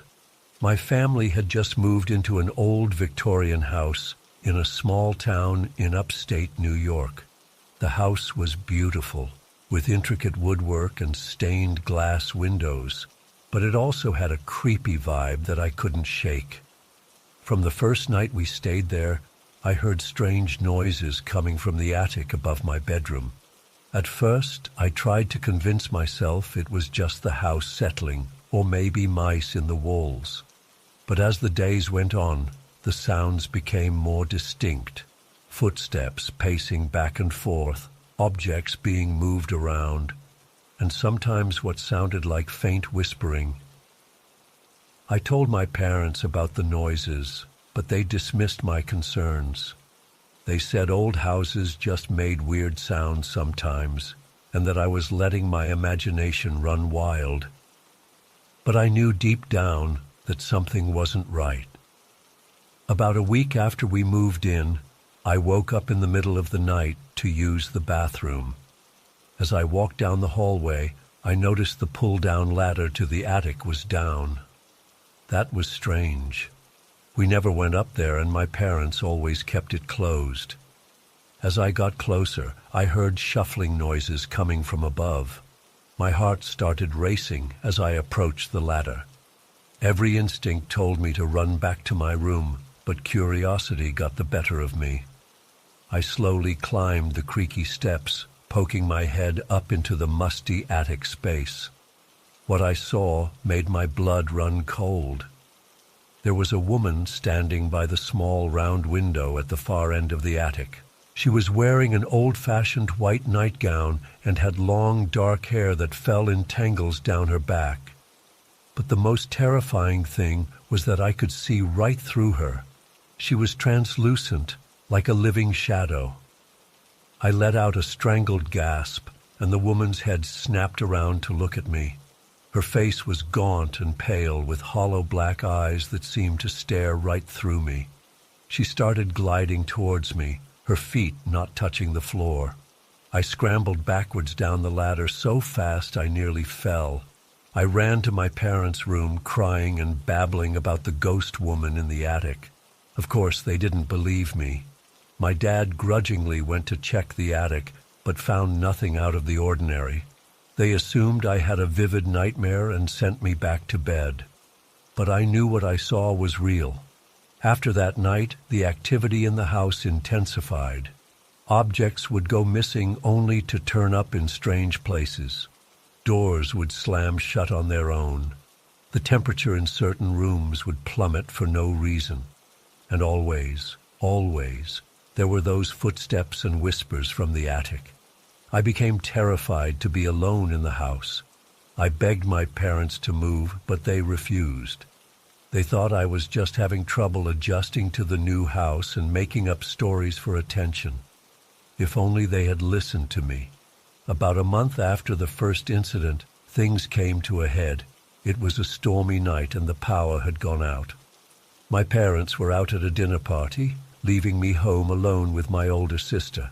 We were huddled together in the living room, illuminated only by flickering candles. Suddenly we heard a loud crash from upstairs, like furniture being overturned. My sister reluctantly went to investigate, telling me to stay put. I sat there frozen in fear as I heard her footsteps climbing the stairs. A few moments later, I heard her blood-curdling scream. I ran upstairs and found her unconscious at the base of the attic ladder. And there, standing at the top of the steps, was the woman in white.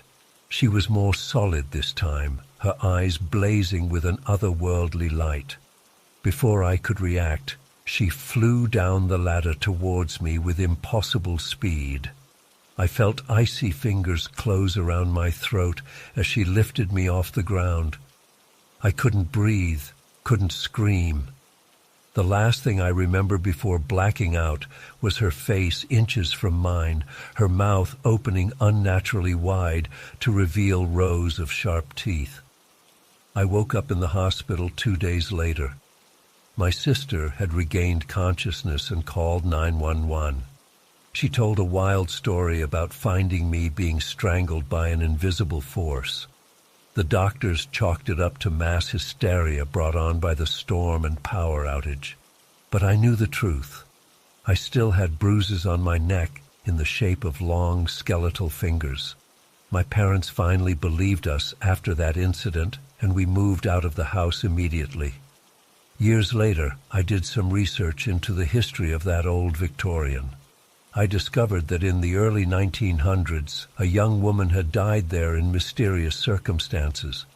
She was found hanged in the attic, but many believed her abusive husband was responsible. Perhaps her restless spirit was still seeking vengeance all these years later. To this day, I can't look at old houses without getting chills.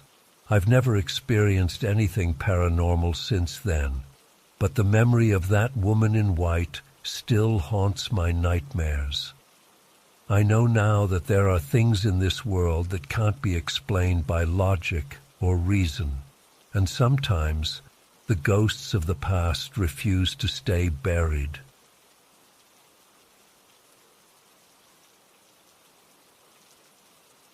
I still remember the day I bought my first house on Maple Street. It was an old Victorian-style home with peeling paint and overgrown bushes, but I saw so much potential in it. The real estate agent kept emphasizing what a great deal it was, especially for this neighborhood. I should have known it was too good to be true. The first few weeks were a whirlwind of unpacking boxes and starting renovation projects. I was so excited to finally have a place to call my own. But then I started noticing odd things, little things at first, like items not being where I left them or cold spots in certain rooms. I tried to brush it off as just being forgetful or drafts in an old house. But then the incidents with the front door started. I'm a stickler for home security, always double and triple checking that I've locked up before bed. So when I came downstairs one morning to find the front door standing wide open, I was baffled.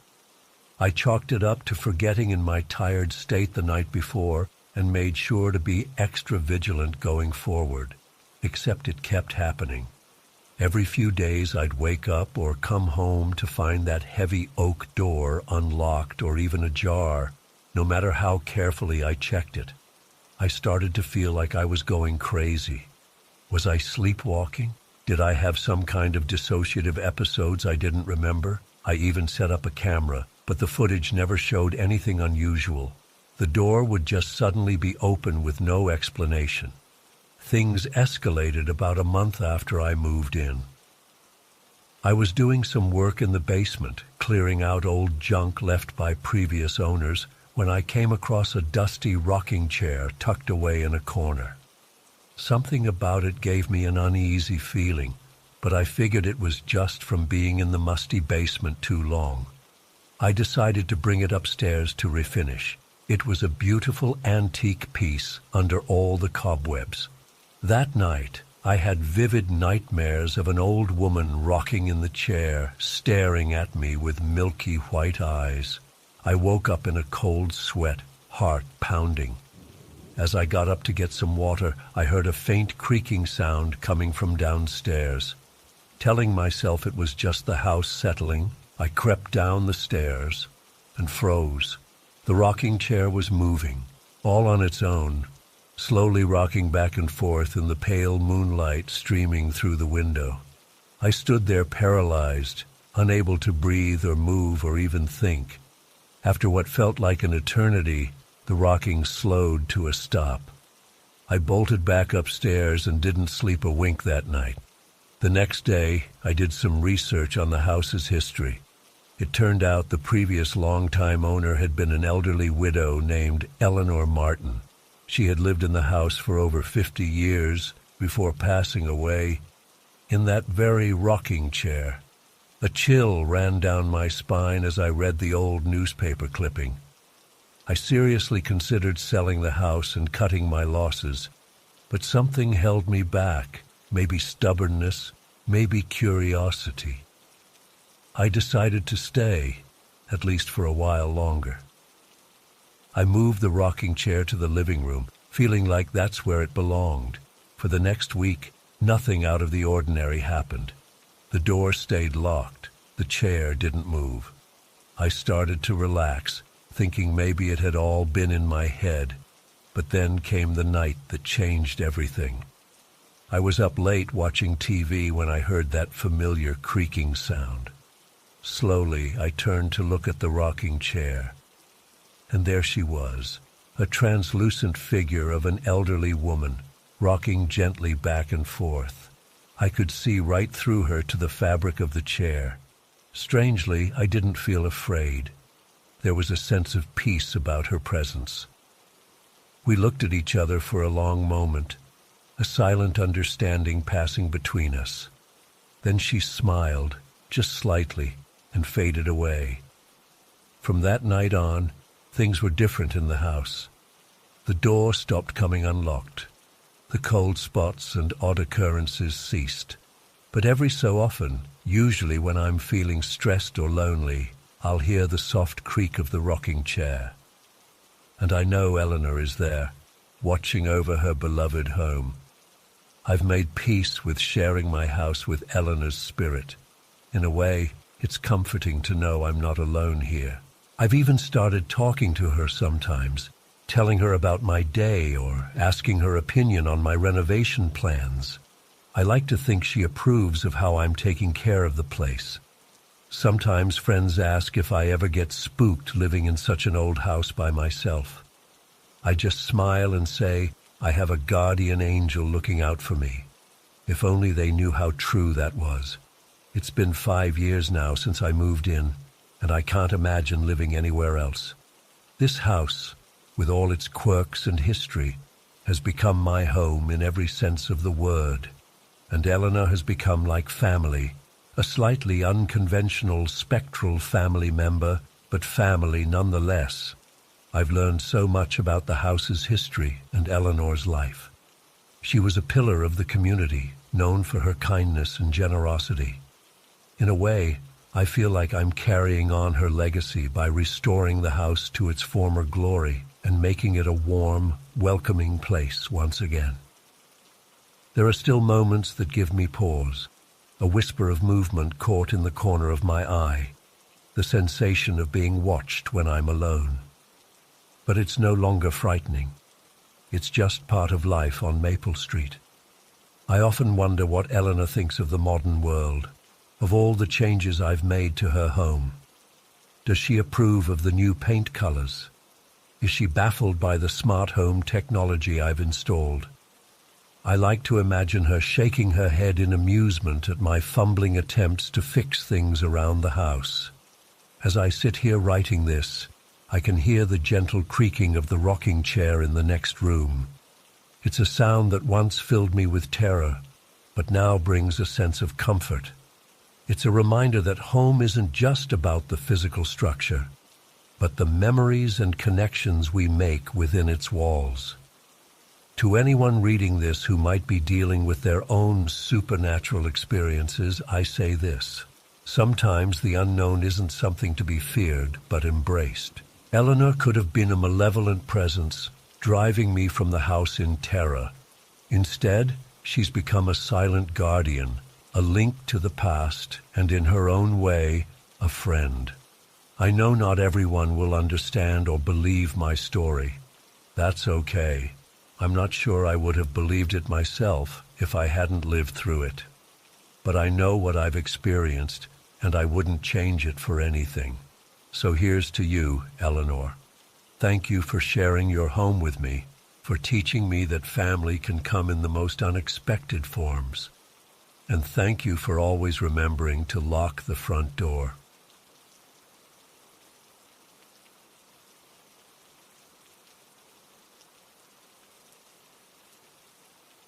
It was a crisp autumn morning when I arrived at my new job at Evergreen Assisted Living. I had just graduated with my nursing degree and was excited to start my career caring for the elderly. The facility was nestled in a quiet, wooded area on the outskirts of town. As I walked up the stone path to the entrance, fallen leaves crunched under my feet. The administrator, Julie, greeted me warmly and gave me a tour of the building. Everything seemed normal at first. Cozy common areas, a dining hall, nurses' station. But as we walked down the resident hallway, I felt an odd chill. The light seemed to flicker slightly. I brushed it off as first-day jitters. Julie introduced me to some of the staff and residents. Most were friendly, if a bit confused at times, but there was one resident who immediately caught my attention. His name was Nolan, and he was sitting alone in the corner of the activity room, staring blankly out the window. When Julie tried to introduce us, Nolan didn't respond or even look our way. She explained that he had severe dementia and rarely interacted with anyone anymore. Something about him unsettled me, but I couldn't put my finger on why. As the day went on, I started to get into the routine, helping residents with meals, passing out medications, assisting with daily care. But I kept finding myself glancing over at Nolan. He barely moved from his spot by the window all day. Around lunchtime, I was helping in the dining room when I heard a commotion down the hall. I rushed over to find Nolan's roommate, Bill, in a state of panic. He was babbling incoherently and pointing at Nolan's empty bed. The staff tried to calm him down, but he kept insisting that he was coming for him. We assumed Bill was just having an episode related to his dementia, but as I helped get him settled, he grabbed my arm and looked me in the eyes with surprising lucidity. "Be careful," he said in a raspy whisper. "He's not what he seems." A chill ran down my spine. I tried to shake off the uneasy feeling as I continued my rounds that afternoon, but strange little things kept happening. Lights would flicker when I walked past Nolan. The room would suddenly feel ice cold. At one point, I could have sworn I saw his reflection in a mirror when he wasn't anywhere nearby. As evening approached, I was helping get residents ready for dinner when I realized I hadn't seen Nolan in a while. I asked another nurse about it, and she said he usually skipped dinner and stayed in his room. I decided to check on him, just to be safe. I knocked on his door but got no response. When I entered, the room was pitch black and freezing cold. I fumbled for the light switch, my heart racing. When the lights flickered on, I gasped. Nolan was standing perfectly still in the corner, facing the wall. I called out to him, but he didn't move a muscle. As I cautiously approached, I noticed something odd about his shadow on the wall. It seemed to be moving independently, writhing and stretching in impossible ways. I blinked hard, sure I must be seeing things. Suddenly, Nolan's head snapped around 180 degrees to face me. His eyes were pitch black, and his mouth stretched into an impossibly wide grin filled with razor-sharp teeth. I stumbled backward in shock, my scream caught in my throat. In an instant, Nolan was directly in front of me, moving faster than humanly possible. Up close, I could see that his skin had a grayish, almost translucent quality. He reeked of decay. I was paralyzed with fear as he leaned in close to my face. In a low, guttural voice that sounded nothing like the frail old man I'd seen earlier, he growled, "Fresh meat." His jaw unhinged like a snake, revealing rows of needle-like teeth. I snapped out of my paralysis and ran for my life, slamming the door behind me. I sprinted down the hall, yelling for help. But when other staff members arrived, Nolan was back in his usual spot by the window, looking frail and confused. They clearly thought I was having some kind of breakdown. How could I explain what I'd seen? The rest of my shift was a blur. I was jumpy and on edge, flinching at every sound. I could feel Nolan's eyes on me whenever I was in the same room. Sometimes I'd catch glimpses of that terrifying grin when no one else was looking. As I was preparing to leave for the night, Julie pulled me aside. She said that while she appreciated my enthusiasm, I needed to be more careful about upsetting the residents. Apparently, Nolan's family had complained that I'd been harassing him. I tried to protest, to explain what had happened, but Julie just gave me a stern look and told me to go home and get some rest. I sat in my car for a long time before I could bring myself to drive home.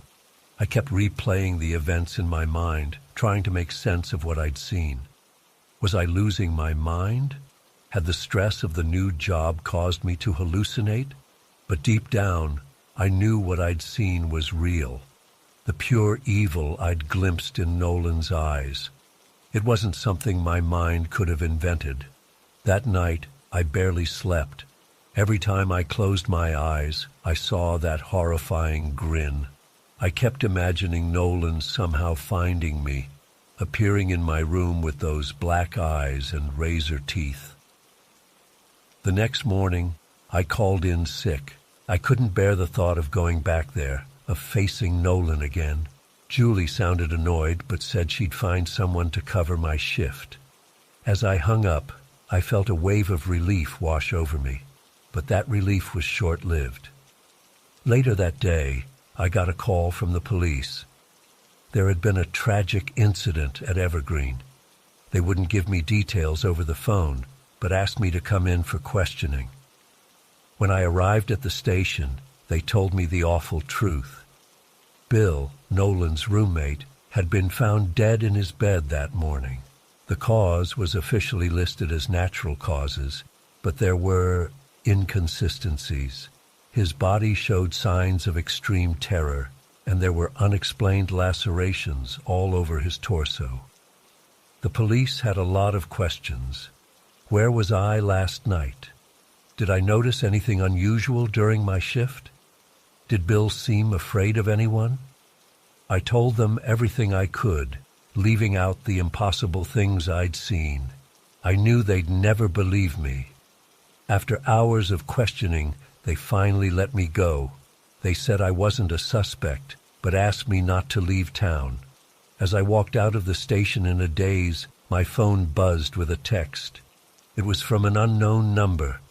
"I know what you saw. Meet me at Oakwood Cemetery tonight at midnight if you want answers. Come alone." I debated for hours whether to go. It was clearly a bad idea to meet a stranger in a cemetery at night, but I was desperate for answers, for some confirmation that I wasn't crazy. As the witching hour approached, I found myself driving to Oakwood Cemetery, my hands shaking on the steering wheel. The old iron gates creaked as I pushed them open. Moonlight filtered through the trees, casting eerie shadows across the gravestones. I wandered through the rows of monuments, jumping at every snapping twig. Just as I was about to give up and leave, I saw a figure standing by an ancient mausoleum. As I got closer, I recognized her as one of the nurses from Evergreen. "I'm glad you came," she said in a hushed voice. "I saw what happened with Nolan, too. I've been working there for years, and I've seen things, terrible things." She went on to tell me a story that chilled me to the bone. Nolan wasn't human, had never been human. He was some kind of ancient, malevolent entity that fed on fear and suffering. He would move from place to place, taking on the guise of a helpless old man, to infiltrate care homes and prey on the vulnerable. The nurse had been trying to warn people for years, but no one believed her. Those who got too close to the truth had a habit of disappearing or dying under mysterious circumstances. She was terrified, but felt compelled to keep working there to try to protect people. As she spoke, the temperature suddenly plummeted. The air filled with an oppressive, evil presence. We both turned to see a familiar figure standing among the gravestones, grinning that impossible grin. "Run!" the nurse screamed. We took off, sprinting through the cemetery. I could hear inhuman snarling and the sound of something fast approaching behind us. Just as we reached the gates, I heard the nurse cry out. I glanced back to see her being dragged into the shadows by a mass of writhing darkness. I ran to my car and sped away, my heart pounding. I drove for hours, too terrified to stop. When the sun finally rose, I was 3 states away. I've been on the run ever since, never staying in one place for long. I don't know if Nolan is still at Evergreen or if he's moved on to another facility to continue his reign of terror. All I know is that true evil exists in this world, hiding in plain sight, and once you've seen it, you can never unsee it. So if you're working in a nursing home and you notice a resident who never seems to eat, who makes the lights flicker, who fills you with inexplicable dread, don't ignore your instincts. Run as far and as fast as you can before it's too late.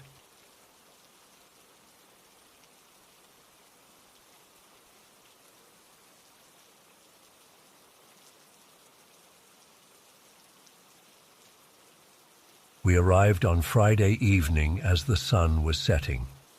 The owner, an elderly woman named Mrs. Thompson, greeted us warmly and gave us a quick tour of the house. It was cozy and rustic, with creaky wooden floors and antique furniture. Mrs. Thompson showed us the kitchen, living room, and bathroom on the first floor, then led us upstairs to see the bedrooms. "This is the master bedroom where you'll be staying," she said, opening the door to a spacious room with a 4-poster bed. "And this is the guest room across the hall." She gestured to another door, but didn't open it. As we were about to head back downstairs, I noticed a third door at the end of the hallway. "What's in there?" I asked curiously. Mrs. Thompson's smile faltered for just a moment. "Oh, that's just a storage room. Nothing interesting in there," she said quickly. "Now, let me show you how to work the fireplace downstairs." I didn't think much of it at the time, but looking back, I should have noticed how her demeanor changed when I asked about that room. If only I had known what was to come. That night, my girlfriend and I had a lovely dinner and cuddled by the fire. We went to bed feeling relaxed and content. But around 3 a.m., I woke up suddenly, my heart racing. I could have sworn I heard footsteps in the hallway outside our room. I lay there frozen, straining my ears. The footsteps seemed to pace back and forth, back and forth. They were soft but distinctive. I nudged my girlfriend, but she was fast asleep. After a few minutes, the footsteps faded away. I tried to convince myself it was just the house settling, or my imagination playing tricks on me. The next morning over breakfast, I casually asked my girlfriend if she had heard anything strange during the night. She shook her head. I slept like a rock. This place is so peaceful. I decided not to mention the footsteps. We spent a pleasant day hiking in the nearby woods and having a picnic by a stream. But as evening approached and we returned to the house, I felt a growing sense of unease that I couldn't explain. That night, I woke up again around the same time. This time, I distinctly heard a door creaking open and then closing. My blood ran cold. I sat up in bed, my eyes straining in the darkness. The bedroom door was still closed, but I could hear those soft footsteps again, pacing the hallway. I shook my girlfriend awake. "Do you hear that?" I whispered urgently. She listened for a moment, then nodded, her eyes wide. "What is that?" she whispered back. Gathering my courage, I got out of bed and crept to the door. My hand trembled as I reached for the doorknob. I took a deep breath and yanked the door open. The hallway was empty and silent. The guest room door was closed, as was the door to the mysterious storage room at the end of the hall. I walked up and down the hallway, my bare feet cold on the wooden floor. There was no sign of anyone or anything that could have made those sounds. When I returned to bed, my girlfriend was visibly shaken. "Maybe it was just the wind," she suggested, but I could tell she didn't believe it. Neither of us slept much for the rest of the night. In the morning, we decided to cut our trip short and head back to the city. As we were packing up our things, I couldn't shake the feeling that we were being watched. Just before we left, I decided to take one last look around upstairs. I don't know what compelled me, but I found myself drawn to that closed door at the end of the hallway. My hand reached out for the doorknob almost of its own accord. To my surprise, it turned easily. The door swung open with a familiar creak. I gasped. The room was completely empty. No furniture, no boxes, nothing. But what shocked me were the footprints visible in the thick layer of dust on the floor. They formed a clear path, pacing back and forth, exactly like the footsteps I had heard in the night. I stumbled backward, my mind reeling. At that moment, Mrs. Thompson appeared at the bottom of the stairs. "Is everything all right?" she called up. I quickly shut the door and composed myself. "Yes, everything's fine," I managed to reply. "We're just leaving now." As we drove away, I couldn't stop thinking about what I had seen. I wanted to ask Mrs. Thompson about the room, about the footprints, about the noises in the night. But something held me back. Maybe it was fear of confirming my suspicions. Or maybe I just didn't want to know the truth. In the weeks that followed, I tried to rationalize what had happened. Maybe there was a logical explanation for everything. But deep down, I knew that we had encountered something that defied explanation. I've done some research since then, trying to find out more about the history of that house. I haven't found much, but there are whispers of tragedy. A young woman who disappeared decades ago, never to be seen again. Some say she still wanders the halls of her old home, unable to find peace. I don't know if I believe in ghosts, but I do know that there are things in this world that we can't explain. And sometimes it's better not to try. We never went back to that cottage, and I doubt we ever will.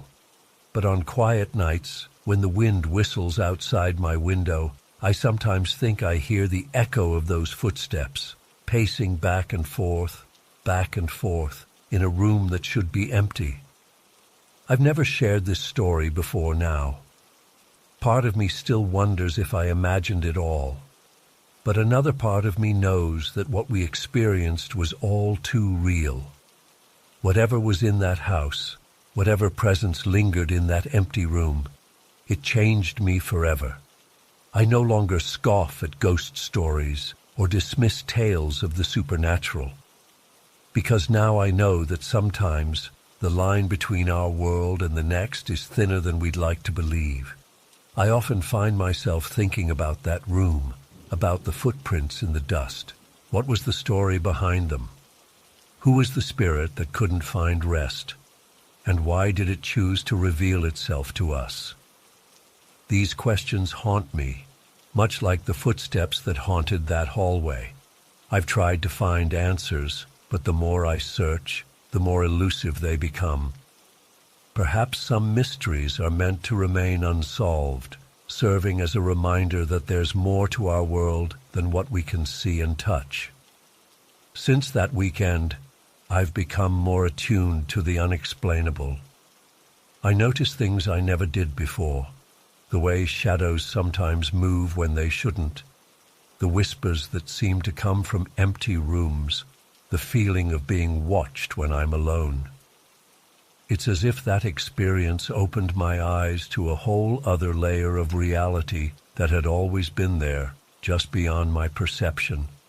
My girlfriend and I don't talk about it much anymore. I think we both prefer to pretend it never happened.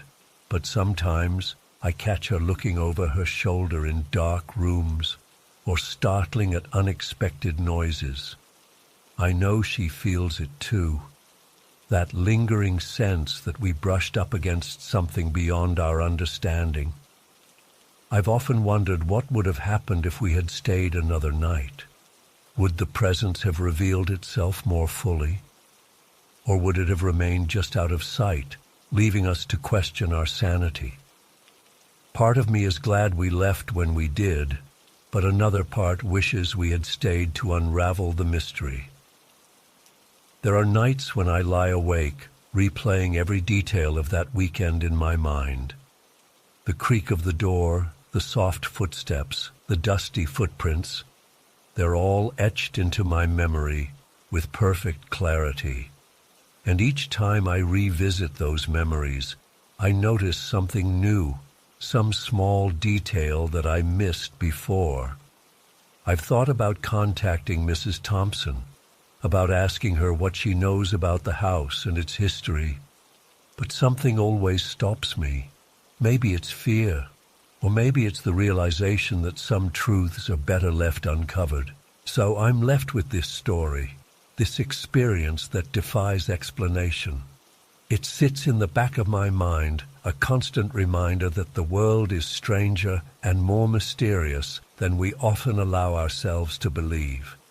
And while part of me wishes I could forget it all and go back to seeing the world as I did before, another part of me is grateful for the experience. Because now I know that there's more to life than what we can see and touch. There are mysteries out there waiting to be discovered. And while they may frighten us, they also remind us of the wonder and complexity of existence.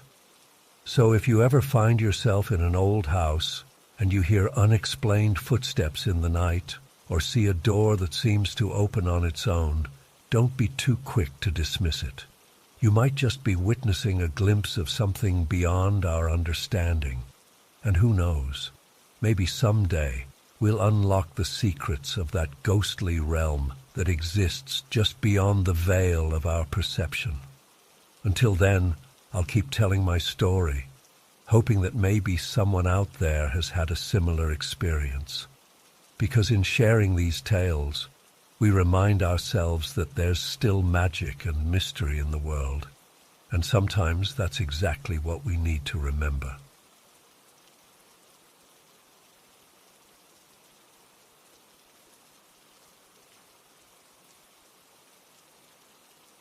I was always an early riser, loving nothing more than hopping on my bike at dawn to catch the first rays of sunlight.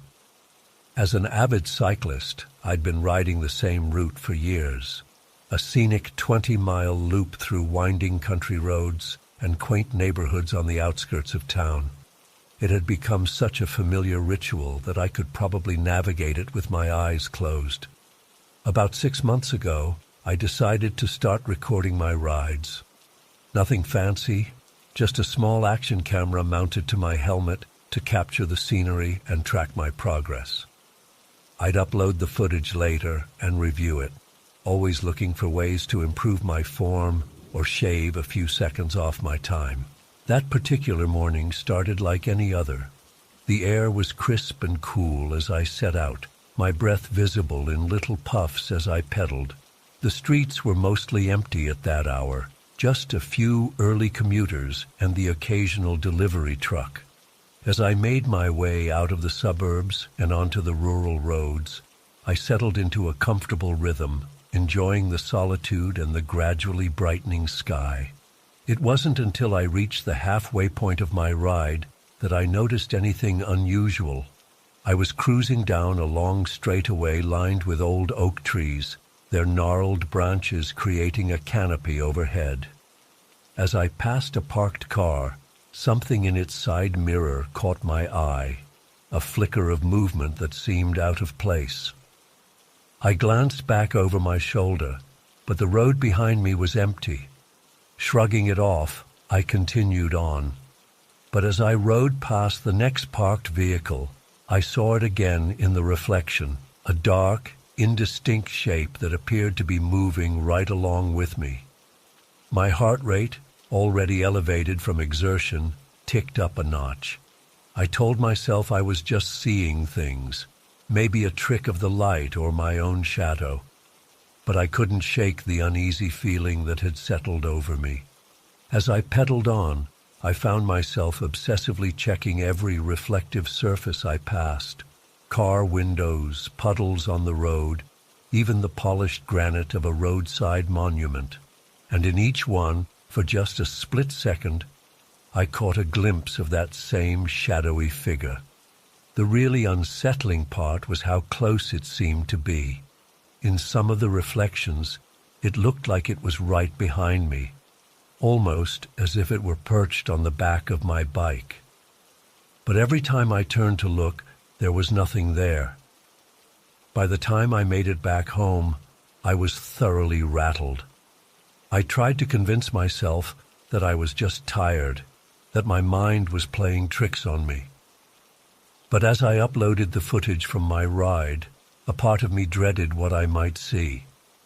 At first glance, everything looked normal, just me pedaling along empty roads as the sun slowly rose. But then I noticed something. In the edges of the frame, in reflections and shadows, there were anomalies, shapes and movements that didn't match up with what should have been there. I spent hours poring over that footage, going through it frame by frame. And the more I looked, the more convinced I became that something had been following me that morning. Something that didn't want to be seen directly, but couldn't quite hide its presence entirely. Desperate for answers, I turned to cycling forums online. I was hesitant to share my full experience, worried people would think I was crazy. So I made a vague post asking if anyone else had ever felt like they were being followed while out on a solo ride. To my shock, the responses came pouring in.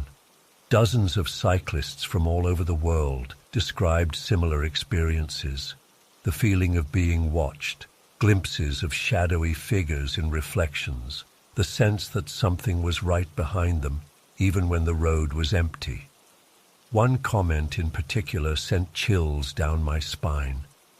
A woman in Australia wrote about how she'd been filming her rides for months, trying to capture evidence of whatever was stalking her. She said she'd finally managed to get a clear shot of it in her rear-view mirror, but when she tried to show the footage to her husband, the file was corrupted. When she checked her camera, all of her recordings from the past several weeks had been wiped clean. As I read story after story, I felt a mix of relief and terror. I wasn't going crazy. This was a real phenomenon that others had experienced. But that also meant that whatever I'd encountered out there was real too. Some of the forum members had theories. A few thought it was some kind of interdimensional being that was only partially visible in our reality. Others suggested it might be the ghost of a cyclist who'd died on the road. One guy was convinced it was evidence of a government conspiracy involving invisible drones. I didn't know what to believe. All I knew was that I couldn't bring myself to go out for my usual morning ride anymore. I tried a few times, but every shadow and reflection made me flinch. I kept imagining that thing right behind me, reaching out. After a few weeks, I worked up the courage to review my helmet cam footage again. This time, I noticed something I'd missed before. In one of the frames reflected in a store window I'd passed, I could make out a face. It was blurry and distorted, but unmistakably there. Gray skin, hollow eyes, mouth opened in a silent scream. I nearly fell out of my chair. My hands were shaking so badly I could barely use the mouse to close the video player. I haven't looked at that footage since. It's been months now, and I still haven't been able to get back on my bike. I've tried riding at different times of day, on different routes, but I can't shake the feeling of being watched, followed.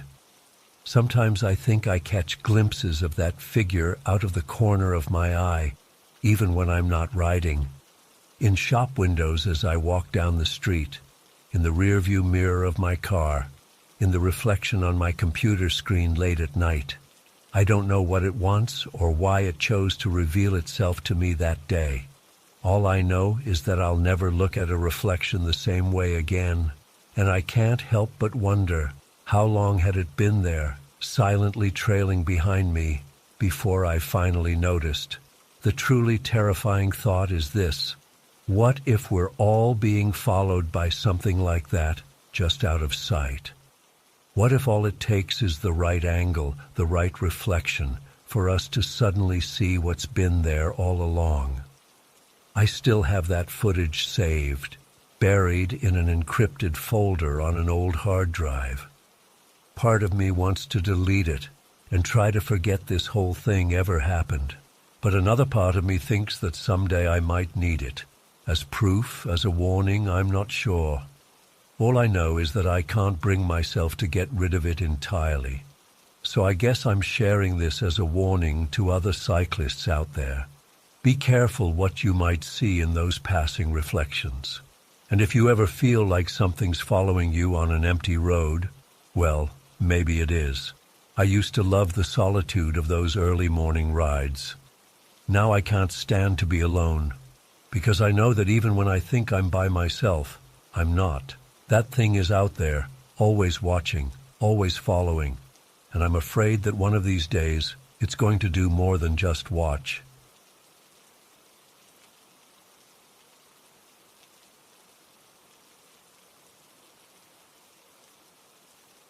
I was out on one of my usual long-distance cycling routes, enjoying the solitude of the open road. As an avid cyclist, I often seek out these isolated stretches where I can clear my mind and push my physical limits. It was a crisp autumn morning, the kind where your breath fogs up in front of you and the chill bites at your fingertips. I had been riding for a couple of hours already, the rhythmic spinning of my pedals and the crunch of gravel under my tires, the only sounds breaking the silence. The sun was just starting to peek over the horizon, casting long shadows across the landscape. I was making good time, feeling strong despite the challenging terrain. As I rounded a bend in the road, something caught my eye up ahead. At first, I thought it was just a trick of the light, but as I got closer, I could make out the distinct shape of a car pulled over on the shoulder. It wasn't uncommon to see the occasional broken-down vehicle out here, but something about this one felt off. The car was angled awkwardly, half on the road and half in the ditch. As I approached, I slowed my pace, squinting to get a better look. It was an older model sedan, dark blue, with what looked like some front-end damage. My first thought was that someone had run off the road and needed help. I pulled up alongside the vehicle, my heart rate picking up a bit. The windows were foggy, making it hard to see inside. I unclipped from my pedals and dismounted, leaning my bike against a nearby tree. As I approached the driver's side, I could make out a figure inside. It was a woman, her face pressed against the glass. "Hello?" I called out, tapping lightly on the window. "Are you all right? Do you need help?" The woman's head snapped towards me, her eyes wide with panic. She began frantically gesturing and mouthing words I couldn't make out. I tried the door handle, but it was locked. "I can't hear you," I shouted, motioning for her to roll down the window. She shook her head violently, then pointed to the back seat.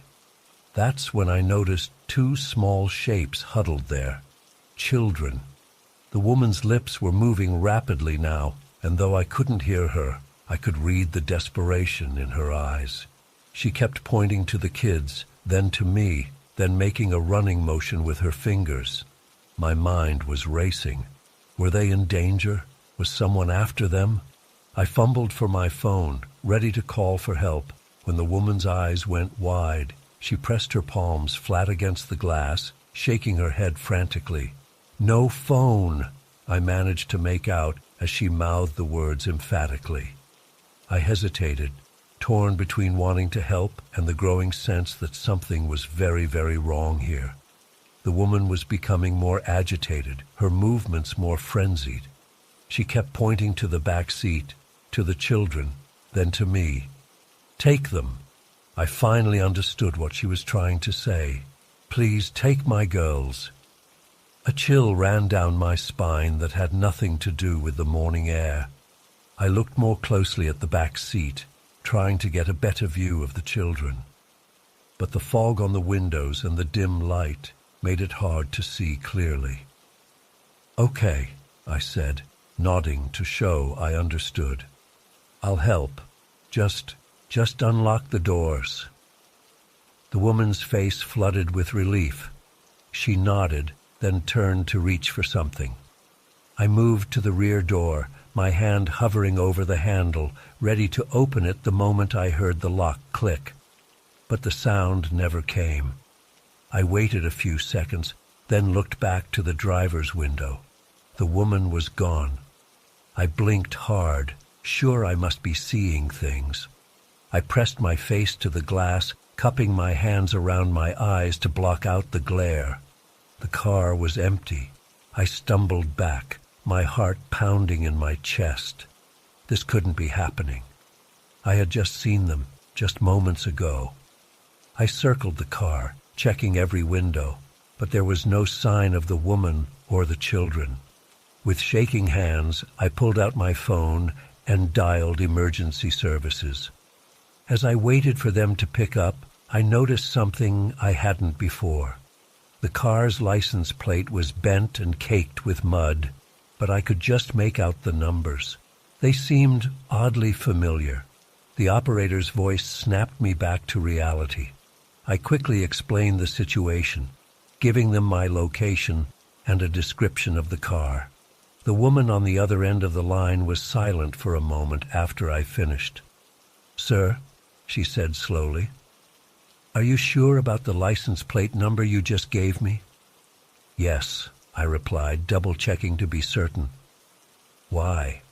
What's wrong?" There was another pause before she continued.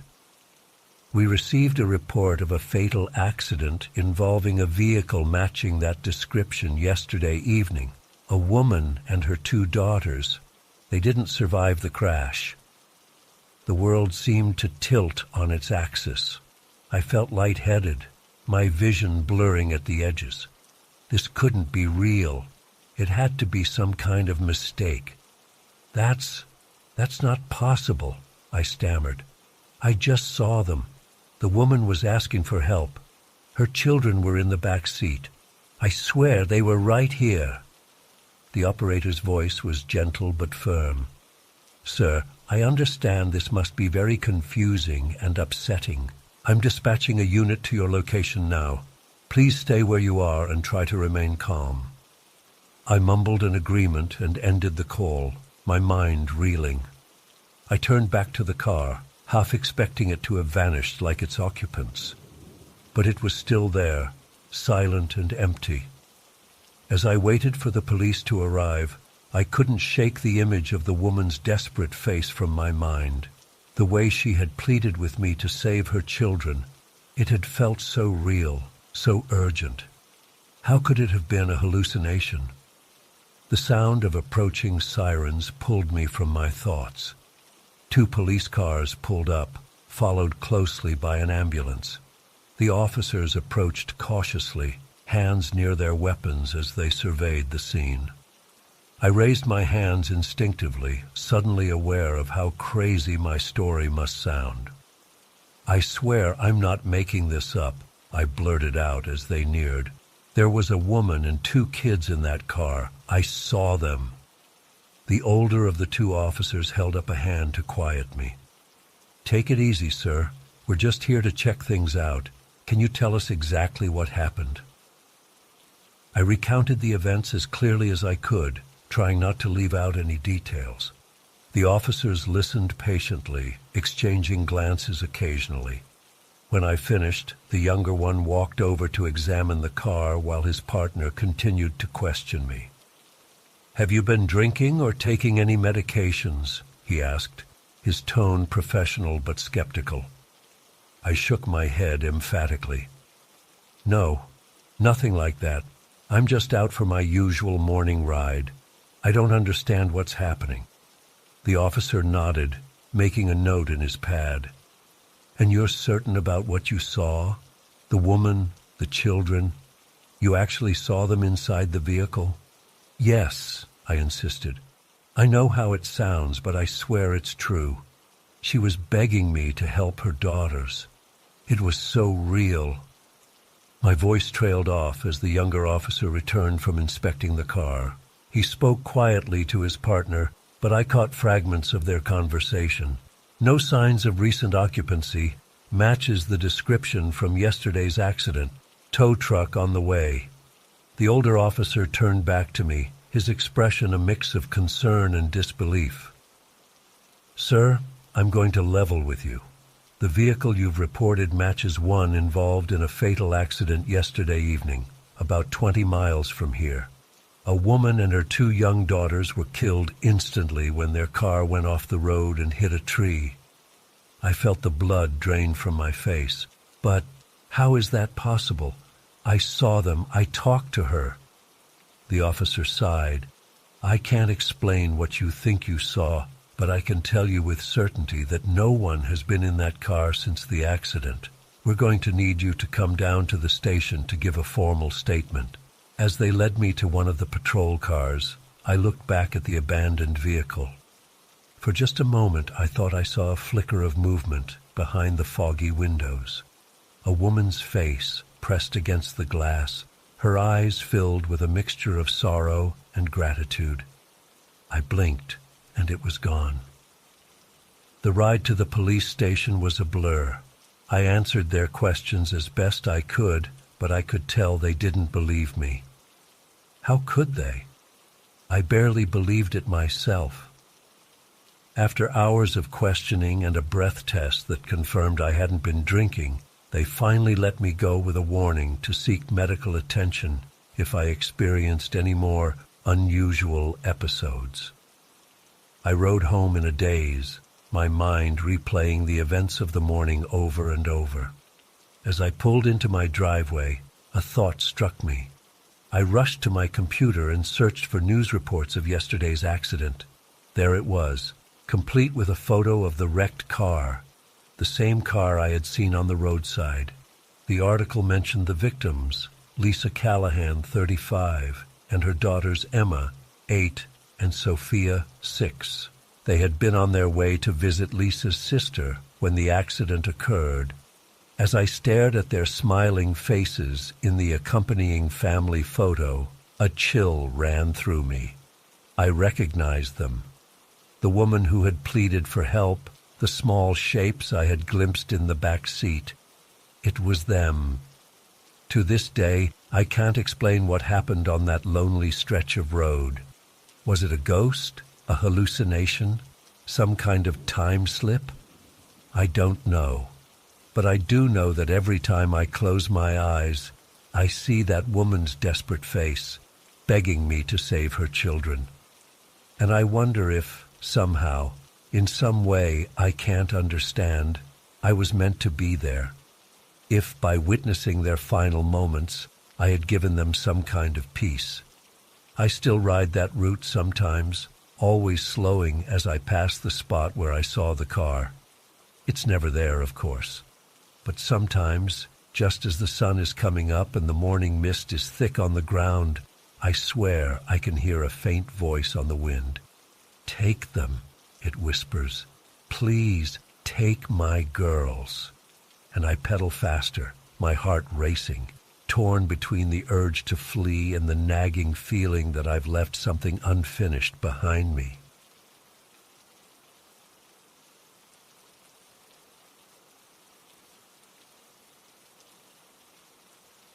The day started out beautifully.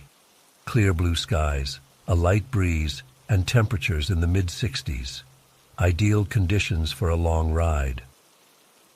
I arrived at the trailhead early, around 7 a.m., wanting to beat the crowds and have the trail mostly to myself. As I unloaded my bike and gear from my car, I noticed there were only a couple other vehicles in the parking lot. Good, I thought to myself. I'll have some peace and quiet out there. I did a quick check of my bike, making sure the tires were properly inflated and everything was in working order.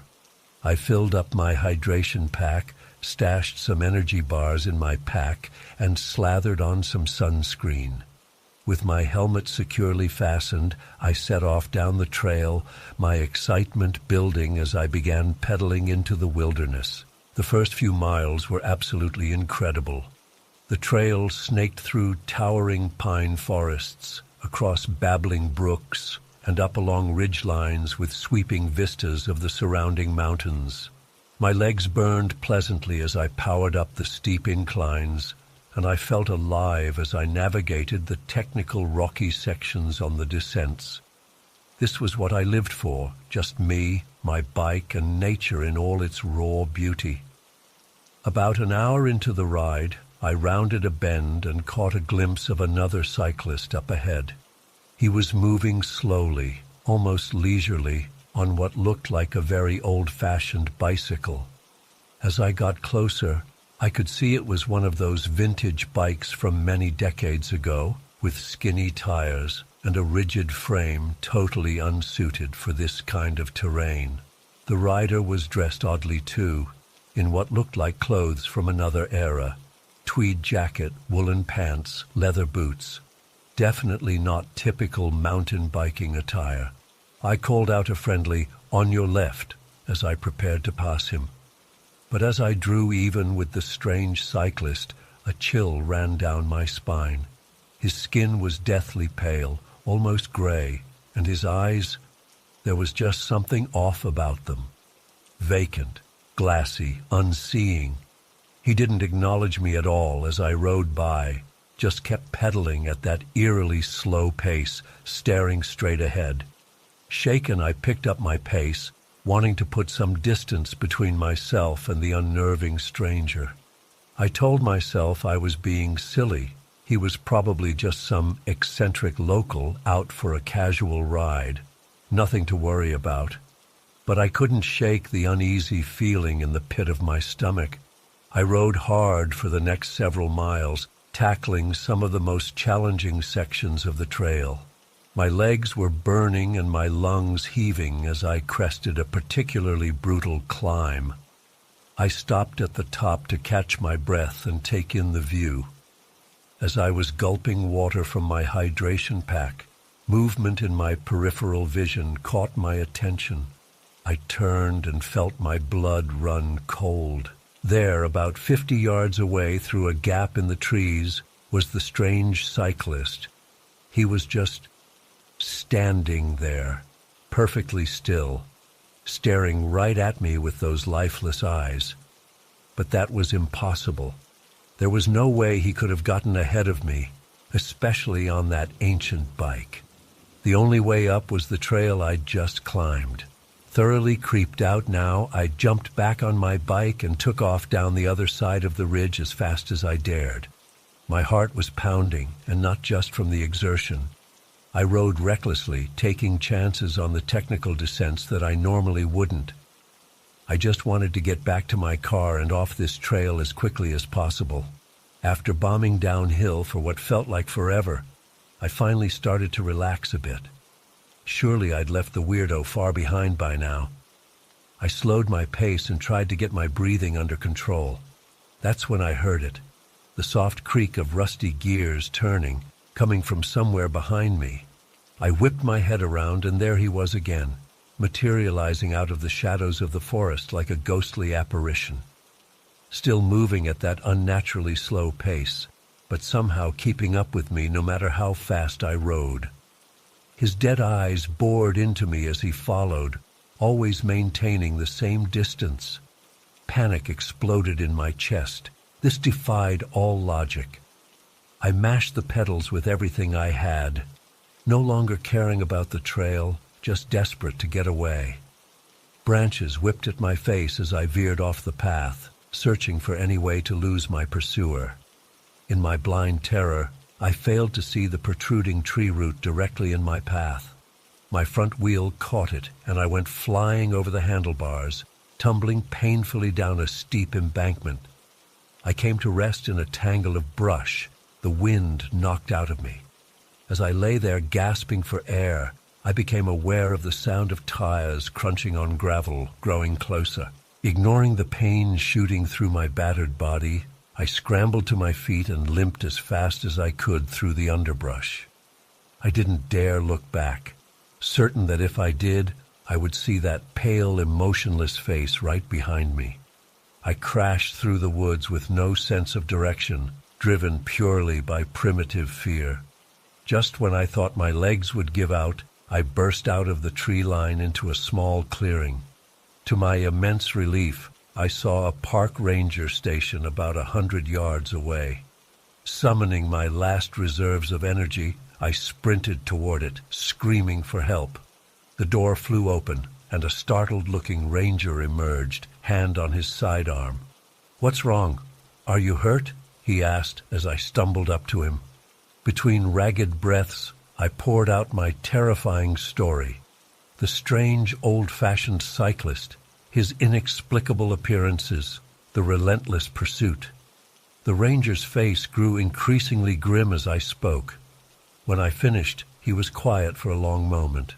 Then he said, "You're not the first person to report something like this on that trail. About 30 years ago, before my time here, there was a cyclist who went missing in that area. They never found him or his bike. Since then, we occasionally get hikers or bikers coming in with stories similar to yours, always describing the same old-fashioned bicycle and rider." A chill ran through me. What do you think it means?" I asked. The ranger shook his head. "I don't rightly know. Some say it's just an urban legend that's taken on a life of its own. Others think there's something more supernatural at work. All I know is that section of trail has a bad reputation among us rangers. We try to steer folks away from it when we can." He offered to drive me back to my car, which I gratefully accepted. As we bounced along the park road in his truck, I kept replaying the events in my mind, trying to make sense of what had happened. Part of me wanted to dismiss it all as an overactive imagination fueled by exhaustion, but I knew deep down that what I'd experienced was all too real. We reached the parking lot, and I was relieved to see my car still there, untouched. As I gathered my things from the ranger's truck, he placed a hand on my shoulder. "Listen," he said seriously, "my advice would be to stay away from that trail from now on. Whatever's out there, well, it's probably best left alone. Take care of yourself." I nodded shakily and thanked him for his help. As I drove home, my hands trembling slightly on the steering wheel, I knew with absolute certainty that I would never return to that trail again. The memory of those soulless eyes following me would haunt my dreams for years to come. To this day, I can't fully explain what happened to me out there in the woods. Was it truly a ghost, the restless spirit of a long-dead cyclist? Or something even stranger that defies rational explanation? All I know is that there are things in this world beyond our understanding, and sometimes it's best not to go looking for adventure in dark and lonely places. You never know what might be looking back.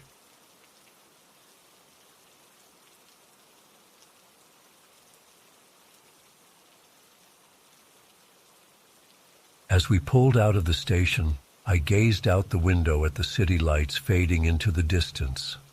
The gentle hum of the engine and the rhythmic motion of the bus soon lulled me into a peaceful daze.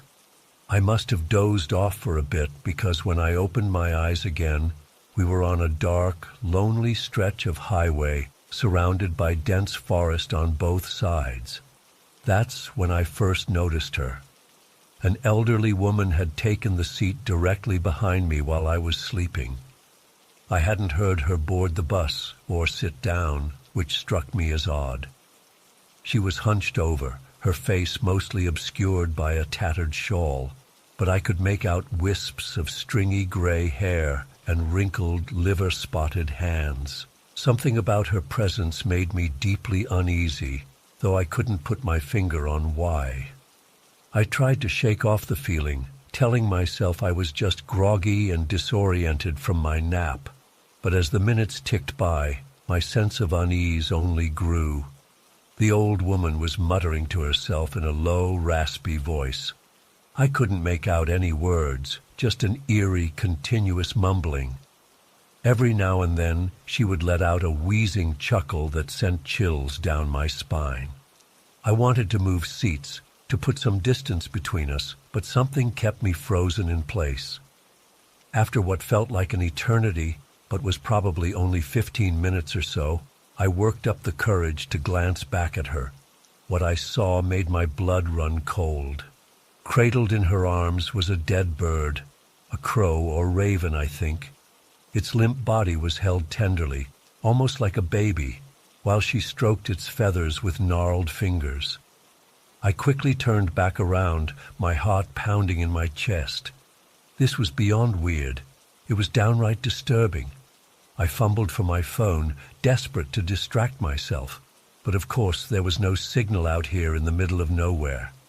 Just then, a sickening crunch came from behind me, followed by wet, smacking sounds. Against my better judgment, I slowly turned my head to look. The sight that greeted me will haunt me for the rest of my days. The old woman had bitten the head clean off the dead bird. Dark blood dribbled down her chin as she chewed. Her rheumy eyes rolled back in apparent ecstasy. I could see bits of brain matter and feathers stuck between her yellowed teeth. The stench of decay filled the air. I let out an involuntary yelp of horror and recoiled. The bus driver called back, asking if everything was all right. I opened my mouth to respond, to beg him to pull over, to do something, anything, but no words came out. I was paralyzed with fear. The old woman fixed her gaze on me then. Her eyes, which had seemed cloudy and unfocused before, were now sharp and alert. A wicked grin spread across her blood-smeared face. She leaned in close and whispered, "Want a taste, dearie?" That was the last straw. Panic overtook me, and I leapt to my feet, intent on getting as far away from this nightmarish scene as possible. But at that very moment there was a deafening screech of tires and a sickening lurch as the bus swerved violently. Everything happened so fast after that. The bus tipped onto its side, sending us all tumbling. There was a cacophony of shattering glass and twisting metal. I was thrown about like a rag doll, my head slamming against something hard. Then everything went black. When I came to, I was lying in a hospital bed. A nurse explained that I had been unconscious for nearly 2 days. The bus had run off the road and rolled down an embankment. Several passengers were injured, but miraculously, no one had died. As my faculties slowly returned, I asked about the old woman. The nurse looked puzzled and consulted my chart. According to the passenger manifest and witness statements, there had been no elderly female passengers on the bus that night. When I described her and insisted she had been sitting right behind me, the nurse gently suggested that I might have imagined her due to the head trauma I'd sustained. But I know what I saw. The memory of that grotesque scene is seared into my brain. Sometimes I can still hear her raspy chuckle in my nightmares, still smell the sickly sweet odor of decay. I've spent countless hours researching, trying to make sense of what happened that night. I've delved into folklore about omens and harbingers of death. I've read accounts of ghostly hitchhikers and phantom travelers. Nothing quite fits, but I'm convinced there was something supernatural at work. Why did only I see her? Was she some kind of spirit or demon? Did she cause the accident somehow? These questions haunt me, keeping me up at night. I've never been able to bring myself to take another bus trip since then. Even being a passenger in a car makes me anxious now. I know how this story must sound to others. If someone had told me this tale before that night, I would have dismissed it as the product of an overactive imagination or a vivid dream. But I know what I experienced was real, no matter how impossible it seems. Sometimes I catch myself scanning crowds, half expecting to see that withered face and those piercing eyes staring back at me. Every time I see an elderly woman on the street, my heart skips a beat. The rational part of my brain knows it's not her, but the fear lingers. I've tried therapy, meditation, even hypnosis to try and come to terms with what happened. Nothing has fully erased the trauma of that night. I still have trouble sleeping, and when I do, my dreams are often filled with images of blood-stained feathers and gnashing teeth. There are times when I question my own sanity. Could the nurse have been right? Did my mind conjure up this horrific scenario as some kind of coping mechanism for the accident? But then I remember the vivid details. The feel of her hot, rancid breath on my neck, the sickening crunch as she bit into that bird, the malevolent gleam in her eyes. It was all too real, too visceral to be a mere hallucination. I've become somewhat obsessed with bus accidents since then, poring over news reports and statistics. I've never found another incident quite like mine, though. No other passengers from that night have come forward with similar stories either. It's as if the old woman existed solely for me, a personal specter sent to torment me. Sometimes I wonder if she was trying to warn me about something. Was the accident inevitable, and her appearance some twisted attempt to prepare me? Or was she actively malevolent, causing the crash for her own inscrutable reasons? I doubt I'll ever know for certain. What I do know is that my life has been irrevocably changed by that encounter. I've become more cautious, more aware of the thin veil between our world and whatever lies beyond. Every unexplained sound, every shadow in the corner of my eye sets my nerves on edge. I'm sharing this story now in the hopes that someone out there might have experienced something similar. Perhaps together we can make sense of these encounters with the unexplainable. Or maybe by putting my story out into the world, I can finally begin to heal and move past that terrifying night. If nothing else, I hope my tale serves as a warning to others. The next time you're traveling alone at night, pay attention to your surroundings. And if an old woman with a dead bird gets on your bus, for the love of all that's holy, get off at the next stop.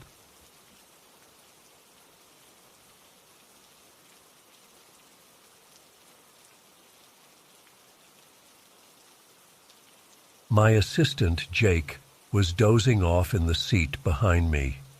We only had a handful of passengers, a couple of college kids heading home for the weekend, an old woman who always took this route on Thursdays to visit her sister, and a businessman who had missed his earlier connection. The low hum of the engine and the gentle sway of the bus had lulled most of them to sleep. I was looking forward to finishing up and heading home myself when something caught my eye in the distance. At first, I thought it was just shadows playing tricks on me. The headlights sometimes created strange patterns on the winding road. But as we got closer, I realized there were people standing on the side of the road. My first instinct was to slow down. It wasn't uncommon for hikers or campers to get stranded out here, especially in the summer months. But something felt off. These figures seemed to materialize out of nowhere, and there were no cars or camping gear visible nearby. As we approached, I could make out more details. There were 5 of them, young adults probably in their early 20s. They were waving their arms frantically, clearly trying to flag us down. I hit the brakes, ready to stop and see if they needed help. That's when things got weird. As soon as the bus started to slow, their demeanor changed completely. Instead of looking relieved that we were stopping, they seemed to panic. They started shouting and gesturing for us to keep going. I couldn't hear what they were saying through the closed windows, but their body language was clear. They wanted us to leave, and fast. I was confused and a bit unnerved. Jake had woken up by this point and was peering out the window, equally puzzled. "What's going on?" he asked, rubbing sleep from his eyes. "I don't know," I replied, my foot hovering between the brake and the accelerator. They were trying to flag us down, but now... One of the young men ran up to the side of the bus, pounding on the door. His face was a mask of terror, his eyes wide and frantic. He was shouting something, but I still couldn't make it out. The other passengers had woken up too, murmuring in confusion and alarm. I made a split-second decision and opened the door. The young man's voice suddenly filled the bus, raw with fear. "Go, you have to go now. Don't stop, just drive." His desperation was palpable, and it sent a chill down my spine. Without thinking, I slammed my foot on the accelerator. The bus lurched forward, and I saw the young man stumble back from the closing door. In my rearview mirror, I could see the group huddled together, still waving us on urgently. And then, in the blink of an eye, they were gone. Just vanished. 1 second they were there, illuminated by our taillights, and the next, the road behind us was empty. I kept driving, my heart pounding in my chest. The passengers were all awake now, asking questions, speculating about what had happened. Jake was on his phone, trying to call the police to report the incident. "There's no signal out here," he said, frustration evident in his voice. I nodded, keeping my eyes fixed on the road ahead. "We'll report it when we get to the next town. It's only about 20 minutes away." Those 20 minutes felt like an eternity. Every shadow on the road made me flinch. Every curve filled me with dread that we'd encounter those young people again. But we didn't see anyone else for the rest of the journey. When we finally reached the town, I pulled into the bus station, my hands shaking as I turned off the engine. Jake immediately went to find a phone to call the police, while I tried to calm the passengers and explain what little I knew about what had happened. The police arrived quickly, and we all gave our statements. They seemed skeptical at first, but as each passenger corroborated the story, they became more serious. They told us they'd send a patrol car out to check the area where we'd seen the group. It wasn't until the next day that we found out the truth, and it was far more chilling than anything we could have imagined. The section of road where we'd seen the young people had been the site of a terrible tragedy 5 years ago.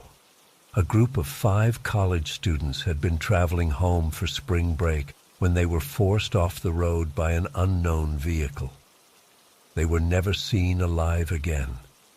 Their bodies were found weeks later, deep in the forest. They had been... I can't even bring myself to describe what had been done to them. The case had never been solved, and it had haunted our community ever since. The description of the 5 young people we saw matched the missing students perfectly. Same number, same approximate ages, even similar clothing to what they had been wearing when they disappeared. I've been driving buses for most of my adult life, and I've seen some strange things on the road, but nothing has ever shaken me like this. The terror in that young man's eyes, the desperation in his voice. It haunts me. I can't help but wonder, were they trying to warn us? Protect us from whatever fate had befallen them? I don't have any answers, only questions that keep me up at night. I still drive that route sometimes, and every time I pass that stretch of road, I feel a chill run down my spine. I've never seen those young people again, but sometimes, out of the corner of my eye, I think I catch a glimpse of something, a figure standing just beyond the tree line, or a flash of movement in the shadows.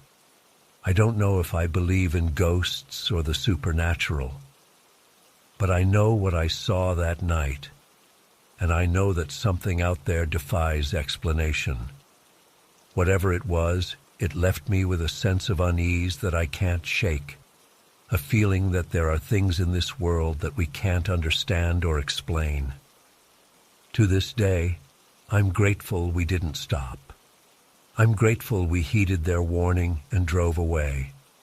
But part of me wonders, what if we had stayed? Could we have helped them somehow? Or would we have met the same fate they did, becoming just another unsolved mystery on that lonely stretch of road?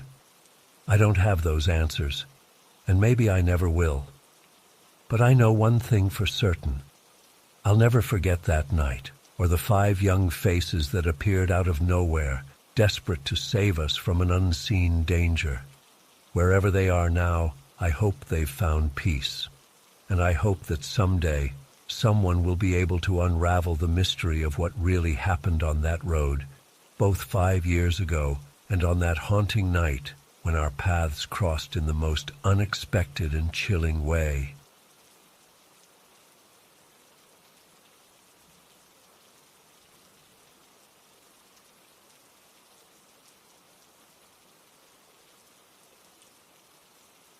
As the bus pulled away from the station, I settled in for the long ride ahead. I pulled out my phone, planning to listen to some podcasts to pass the time. But something felt off. I couldn't put my finger on it at first. The man next to me was perfectly still, staring straight ahead. I snuck a glance at him out of the corner of my eye. He had a gaunt face with sunken cheeks, pale skin that seemed to have a grayish tinge in the dim lighting of the bus. I shrugged it off and turned my attention back to my phone. But as we drove through the outskirts of the city, the streetlights outside created a strobe-like effect, rhythmically illuminating the interior of the bus. That's when I noticed something that made my blood run cold. In the brief flashes of light from outside, I could see the reflection of the bus interior in the window. I saw my own face staring back at me. But the seat next to me, it was empty in the reflection. I blinked hard, sure I must be seeing things. But no. Each time the light flashed, there was no reflection of the man sitting right beside me. My heart started racing. This couldn't be real. I must be more tired than I realized, my eyes playing tricks on me. I forced myself to turn and look directly at the man. He was still there, solid as ever. But when I looked back at the window, his reflection was gone. I felt a bead of cold sweat trickle down my back. My mouth went dry as cotton. What the hell was going on? I pulled out my phone, pretending to check something, while I snapped a quick picture of our reflection in the window. With shaking hands, I looked at the photo. My blood turned to ice in my veins.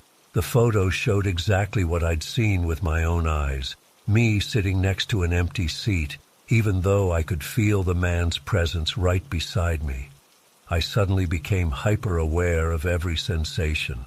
The scratchy fabric of the seat beneath me, the faint musty smell of the bus, the quiet hum of the engine, and the eerie stillness of the man next to me. He hadn't moved a muscle since I sat down, didn't even seem to be breathing. I had to get away. I stood abruptly, mumbling an excuse about needing the bathroom. As I stumbled down the aisle, my legs felt like jelly beneath me. I locked myself in the tiny bus bathroom, splashing cold water on my face. "Get it together, Mario," I told myself. "You're exhausted and imagining things. When you go back out there, everything will be normal." But when I returned to my seat a few minutes later, the man was gone. Vanished without a trace. I sat down, relief washing over me. It had all been in my head after all. I must have dozed off for a moment and dreamed the whole thing up. Just then, a gust of wind rattled the bus windows. I glanced over and nearly screamed out loud. There in the glass was the reflection of the gaunt-faced man, staring right at me with hollow eyes. But the seat beside me was empty. I leapt to my feet, my heart pounding so hard I thought it might burst from my chest. "Did anyone see where the man sitting here went?" I asked loudly, my voice shaking. The woman across the aisle looked at me strangely. "What man?" "That seat's been empty since we left Chicago." I sank back into my seat, my mind reeling. This couldn't be happening. I was losing it. I closed my eyes, taking deep breaths, willing myself to calm down. When I opened them again, the reflection was gone. The rest of the journey passed in a haze of paranoia and confusion. I couldn't shake the feeling of being watched, even though the seat remained empty. Every time we passed a streetlight, I tensed up, terrified I'd see that ghostly reflection again. But there was nothing. When we finally pulled into Detroit, I practically ran off the bus. I was about to hail a cab when curiosity got the better of me. I had to know if I was going crazy. I approached the bus driver, a friendly-looking older man. "Excuse me," I said, trying to keep my voice steady. "The seat I was in, 23B, has there ever been any strange occurrences reported there?" The driver's face changed instantly, his jovial expression replaced by one of grim seriousness. "How did you know about that?" he asked in a low voice. My stomach dropped. Know about what? He glanced around as if making sure no one else could hear. "That seat, 23B, it's been empty for years. We're not supposed to sell tickets for it. You see, about 15 years ago, there was a terrible accident. The bus went off the road in a snowstorm. Several people died, including a man in that very seat. But here's the thing. They never found his body. And ever since then, people have reported strange things. Seeing a man there who vanishes, or seeing no one, but feeling a presence. Some even say they've seen his reflection in the window. I felt like the ground was tilting beneath my feet. But I was sitting there. I had a ticket for that seat. The driver's eyes widened. That's impossible. Like I said, we don't sell tickets for 23B anymore. Let me see your ticket stub. With trembling hands, I pulled out my crumpled ticket. Sure enough, it read 23B. The driver's face went pale. "This can't be," he muttered. "There must have been a glitch in the system. I'm so sorry, sir. If I had known..." I barely heard the rest of his apologies. My mind was spinning, trying to make sense of what had happened. As I finally hailed a cab to take me home, I couldn't shake the image of that gaunt face in the window, those hollow eyes staring at me. That was 3 months ago. I haven't been able to bring myself to take a bus since then. I've scoured the internet for information about the accident, about other people's experiences in that seat. There are whispers, urban legends, but nothing concrete. I still wake up in cold sweats sometimes, the phantom sensation of someone sitting next to me lingering, even as I open my eyes to an empty room. And every time I pass a darkened window, I can't help but glance at my reflection and brace myself for what else I might see staring back at me. I don't know what happened that night. Was it all in my head? Some sort of mass hallucination? Or did I somehow cross paths with something not of this world? All I know is that I'll never forget those eyes in the window, or the chill that ran through me when I realized I was sitting in a dead man's seat. If you're ever on a night bus and find yourself in seat 23B, my advice is simple. Move, and whatever you do, don't look at the window reflections. Some things are better left unseen.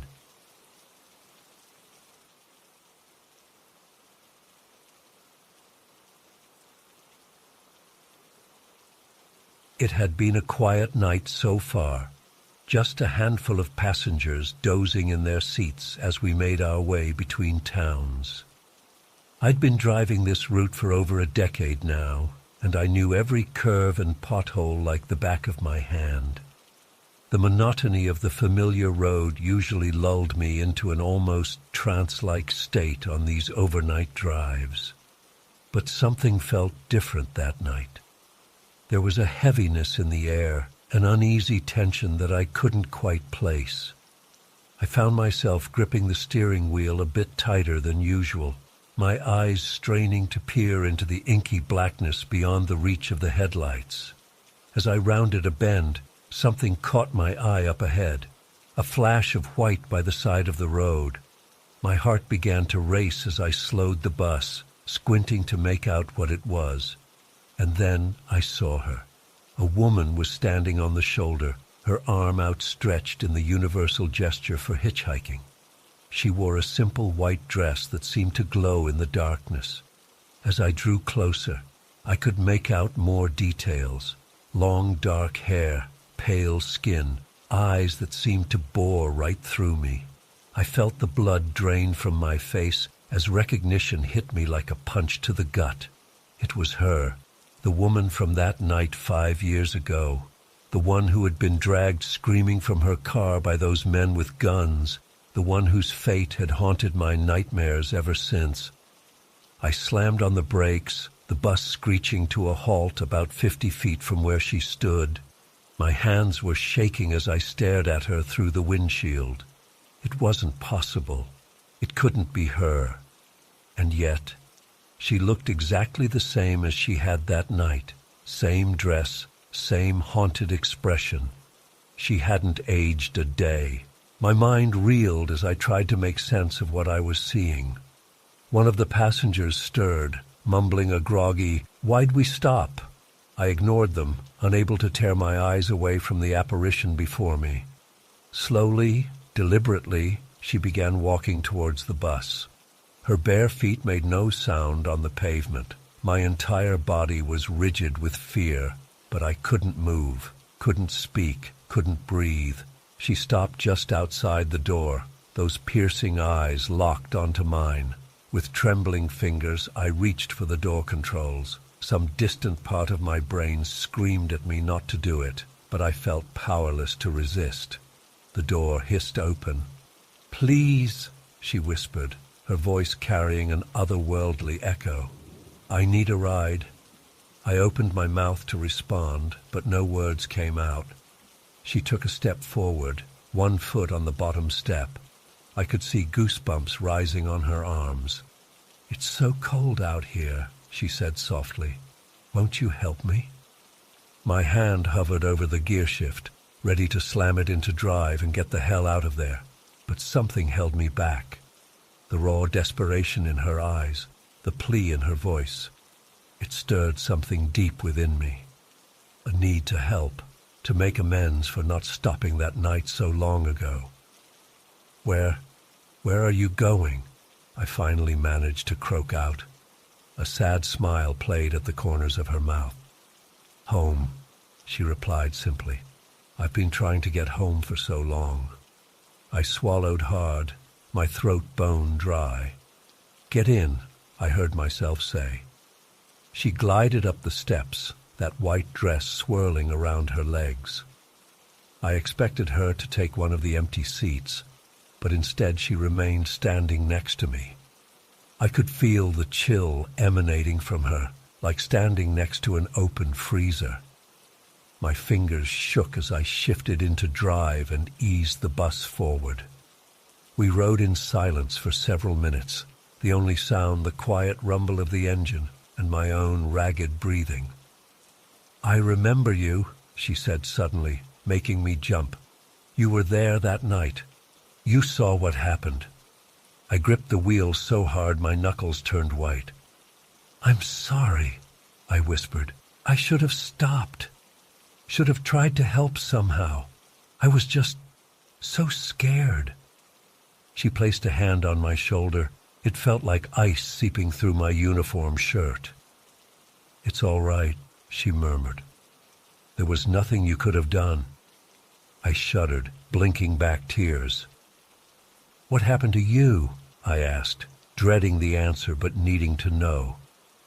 She was quiet for a long moment. When she spoke again, her voice was distant, as if coming from very far away. "They took me to a place of darkness, of pain. I tried to escape so many times, but they always dragged me back. Until one day, I found a way out." A chill ran down my spine. I wanted to ask more, but the words stuck in my throat. "This is my stop," she said suddenly. I looked around in confusion.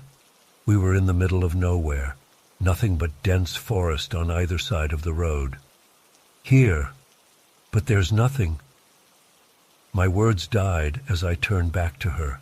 Where she had been standing moments before, there was only empty space. My eyes darted wildly around the bus, but she was gone, vanished into thin air. I slammed on the brakes, the bus screeching to a halt. My heart was pounding so hard, I thought it might burst from my chest. With shaking hands, I opened the door and stumbled out onto the road. "Hello?" I called out, my voice echoing in the still night air. "Are you there?" No response. Just the faint rustling of leaves in the breeze. I don't know how long I stood there, searching the darkness for any sign of her. Eventually, one of the passengers came to check on me. I mumbled some excuse about engine trouble and climbed back behind the wheel. As I drove on, my mind raced. Had it all been a hallucination? Some kind of waking nightmare brought on by guilt and lack of sleep? But it had felt so real. I could still feel the icy touch of her hand on my shoulder. Over the next few weeks, I became obsessed with finding answers. I scoured old newspaper archives, looking for any mention of her abduction. I drove that stretch of road over and over on my days off, hoping for another glimpse. And then I started hearing the whispers. Other drivers on the overnight routes talking in hushed tones about a woman in white seen walking along the roadside, always in the same spot, always vanishing without a trace. I don't know what to believe anymore. Was she a ghost? A lost soul seeking redemption? Or something else entirely? All I know is that I'll never forget that night, or the haunted eyes of the woman who disappeared. Sometimes, on dark nights when I'm driving that lonely road, I find myself scanning the shadows, hoping to see her again, dreading it too, because deep down, I know that if I do, it will mean facing the terrifying truth of what really happened that night so long ago.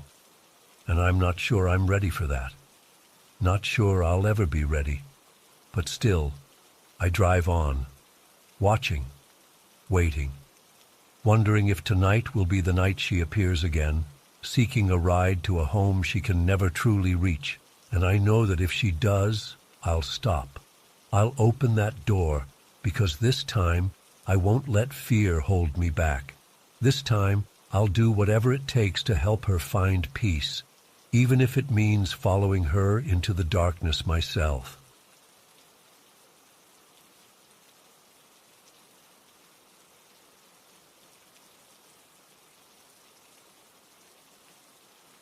Just as the bus was about to depart, an elderly gentleman hurried on board.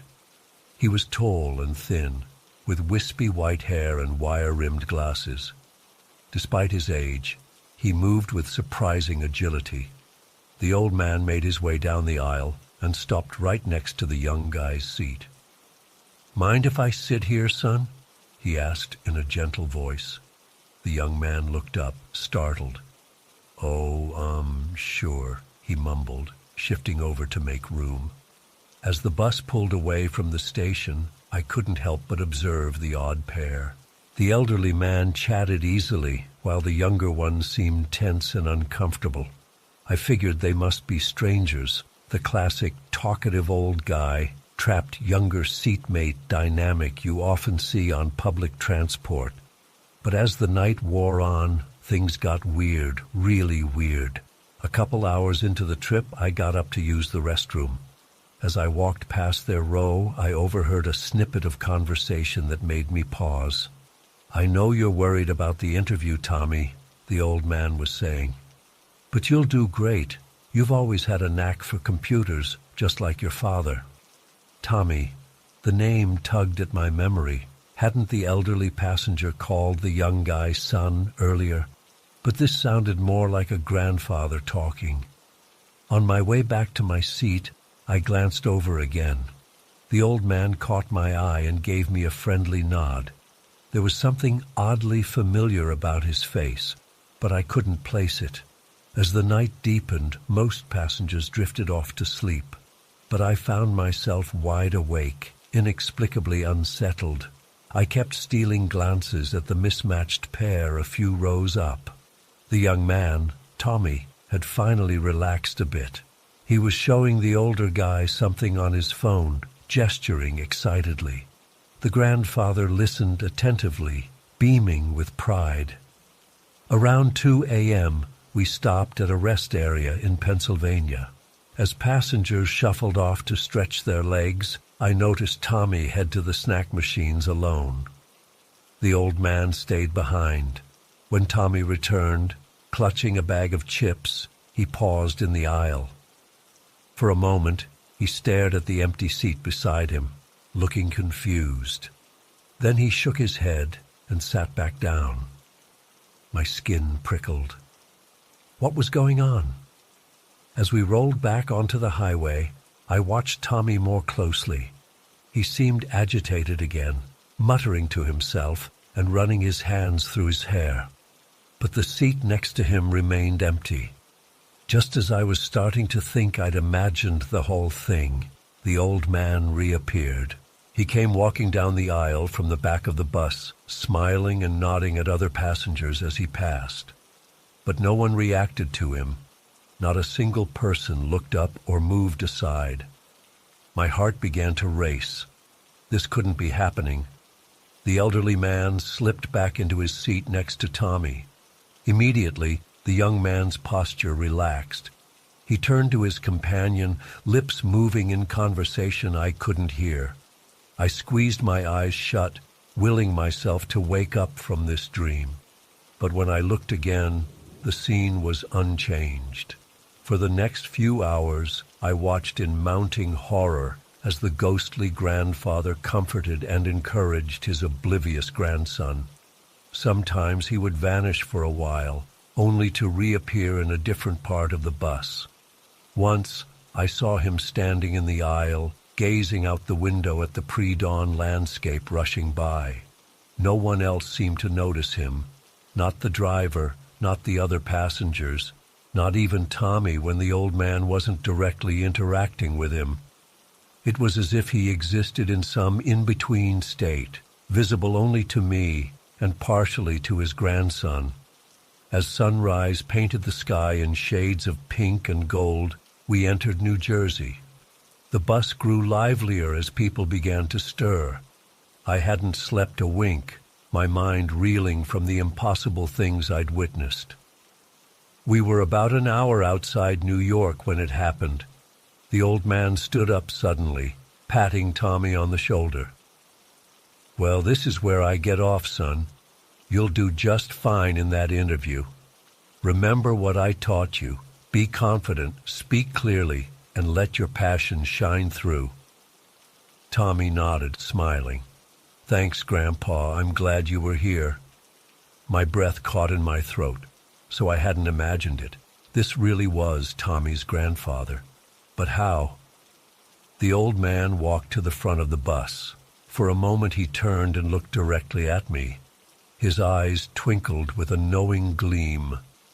Then, between one blink and the next, he was gone. I sat in stunned silence as we pulled into Port Authority bus terminal.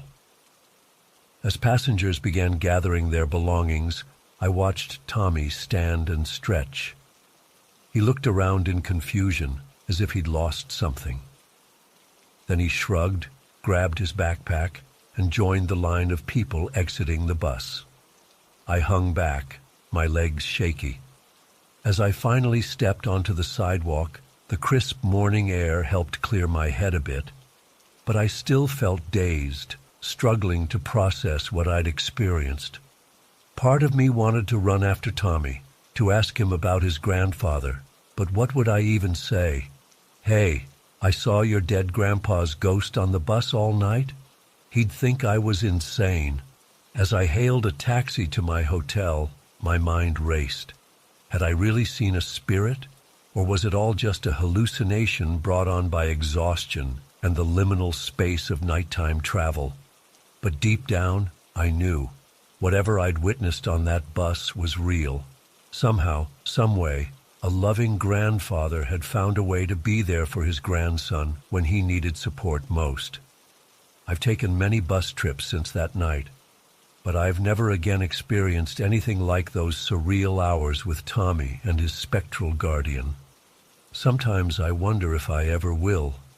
Part of me hopes so. It was terrifying, yes, but also oddly beautiful. And every time I pass Port Authority now, I can't help but glance around, just in case I spot a tall, thin man with wispy white hair and wire-rimmed glasses, smiling that knowing smile.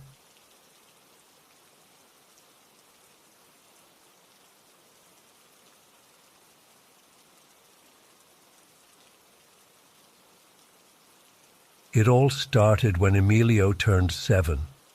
He'd always been a curious kid, but suddenly he began acting strange. I'd wake up in the middle of the night to find his bed empty, the window left open. At first I thought he was just sneaking out to play. We'd done it before on warm summer nights, but something felt off. One night I decided to follow him. I crept out of our room and down to the beach, staying hidden behind the dunes. That's when I saw it. Emilio walking slowly towards the old wooden pier, his eyes fixed on something in the water. As I got closer, I heard it too, a haunting melody drifting in on the night air. It was unlike anything I'd ever heard before, both beautiful and terrifying at the same time. I watched in horror as Emilio reached the end of the pier and knelt down, peering into the dark water below. And then I saw them, pale, distorted faces emerging from the waves. They were like nothing I'd ever seen before.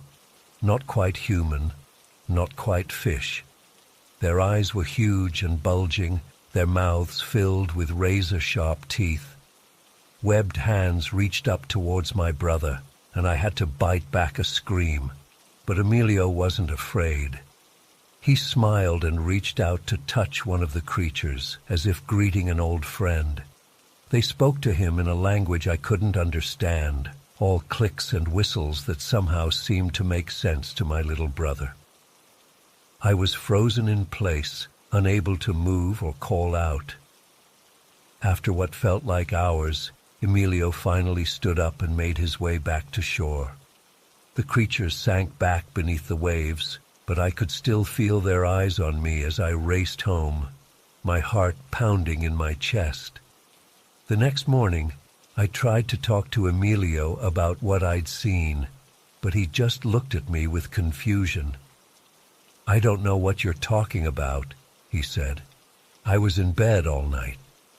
But I could see the lie in his eyes and the hint of a secret smile playing at the corners of his mouth.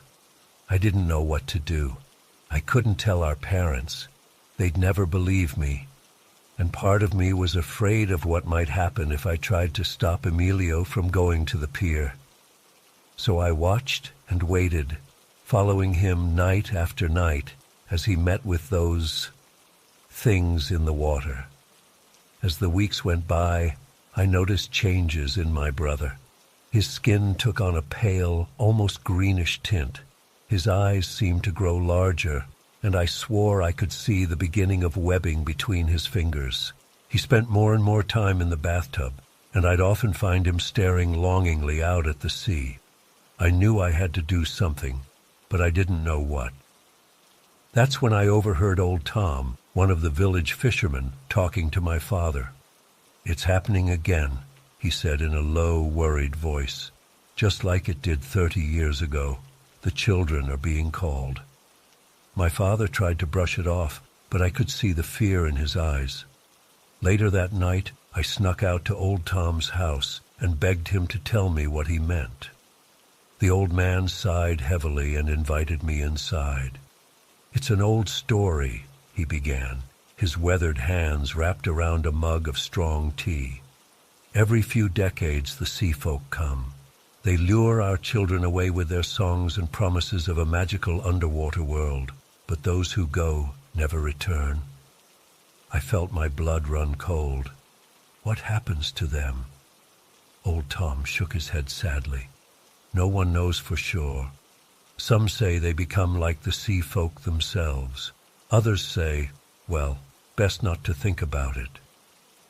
I left old Tom's house with a heavy heart and a growing sense of dread. I knew I had to save Emilio, but how? I couldn't watch him every night, and I was terrified of what might happen if I tried to confront the creatures directly. The next few nights were a blur of fear and sleepless vigils.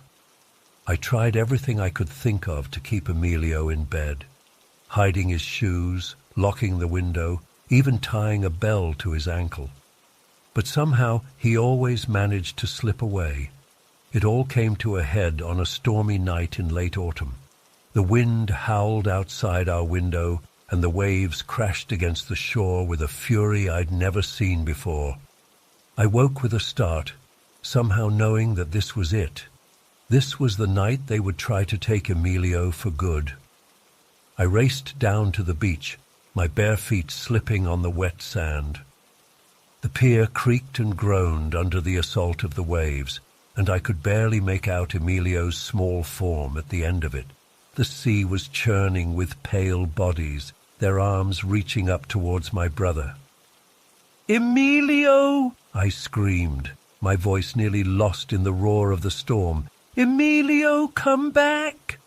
For a moment he turned to look at me, but his eyes were different now, huge and glassy, reflecting the ghostly light of the creatures below. He smiled, and I saw rows of sharp teeth gleaming in his mouth. I ran faster than I ever had in my life, my lungs burning as I sprinted down the pier. Just as I reached out to grab Emilio, a massive wave crashed over us both. I felt myself being pulled under, tumbling in the icy water. Panic set in as I realized I couldn't tell which way was up. And then I saw them. Dozens of those hideous faces surrounding me, their webbed hands grasping at my clothes and skin. I thrashed and kicked, fighting with everything I had. In the chaos, I caught a glimpse of Emilio. He was floating peacefully, his eyes closed, and a serene smile on his face, as the creatures pulled him deeper into the darkness. I don't know how I made it back to shore. My next clear memory is of lying on the beach, coughing up seawater as the storm raged on. Emilio was gone. The official story is that he was swept out to sea by a rogue wave. The village mourned and life slowly returned to normal. But I know the truth. Sometimes, on quiet nights, I still hear that eerie melody drifting in on the breeze. And when I look out at the water, I swear I can see a small face watching me from just beneath the waves, familiar yet terrifyingly changed. I've never told anyone the full story of what happened that night. Who would believe me? But I know that somewhere out there, in the depths of the ocean, my little brother swims with the monsters, and I live with the guilt of not being able to save him, always wondering if someday they'll come back for me too.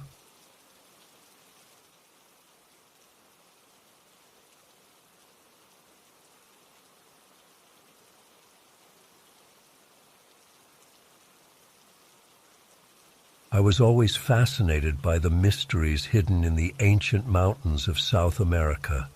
As a geologist, I spent years studying rock formations and dreaming of making groundbreaking discoveries, but nothing could have prepared me for what I encountered in that remote village high in the Andes. It was supposed to be a routine field expedition, collect some samples, map the local geology, maybe find some interesting minerals. I had done trips like this dozens of times before, but from the moment I arrived in the tiny indigenous community of Huaylapa, I could sense something was different. The villagers eyed me warily as I made my way down the single dirt road into town. Children who had been playing in the street quickly scurried inside as I passed. Even the dogs seemed unusually quiet, watching me intently from the shadows. I tried to shake off the uneasy feeling, chalking it up to the natural wariness remote communities often have towards outsiders. I managed to find the village elder and, through my rudimentary Quechua and a lot of gesturing, explained the purpose of my visit. He nodded gravely as I pointed to my geological equipment and made motions of examining rocks. But when I unfolded my map and indicated the area I planned to survey, his demeanor changed instantly. He began speaking rapidly, shaking his head and making emphatic slashing motions with his hands. I didn't need to understand the words to get the message. That area was strictly off limits. I tried to press for more information, but he simply turned and walked away, leaving me standing confused in the village square. Over the next few days, I tried to go about my work as planned, taking samples from the areas immediately surrounding the village. But I couldn't stop thinking about that forbidden zone. What was out there that had the villagers so spooked? My scientific curiosity was piqued. On my third night in Huaylapa, I overheard two younger men talking in broken Spanish outside the hut where I was staying. I caught fragments about the Sendero Olvidado, the forgotten path. They spoke in hushed, fearful tones about strange lights seen in that area and people who had ventured there and returned, changed. I knew I should heed the warnings. Every instinct told me to leave well enough alone. But the next morning, I found myself packing extra supplies and heading out towards the Sendero Olvidado before dawn. The path was overgrown and clearly hadn't been used in years. As I hiked deeper into the mountains, the air grew noticeably colder, and a thick mist began to settle around me. The silence was eerie. No birds, no insects, not even the sound of the wind. Just my own labored breathing and the crunch of gravel under my boots. After several hours, I came upon a wide clearing ringed by jagged rock formations.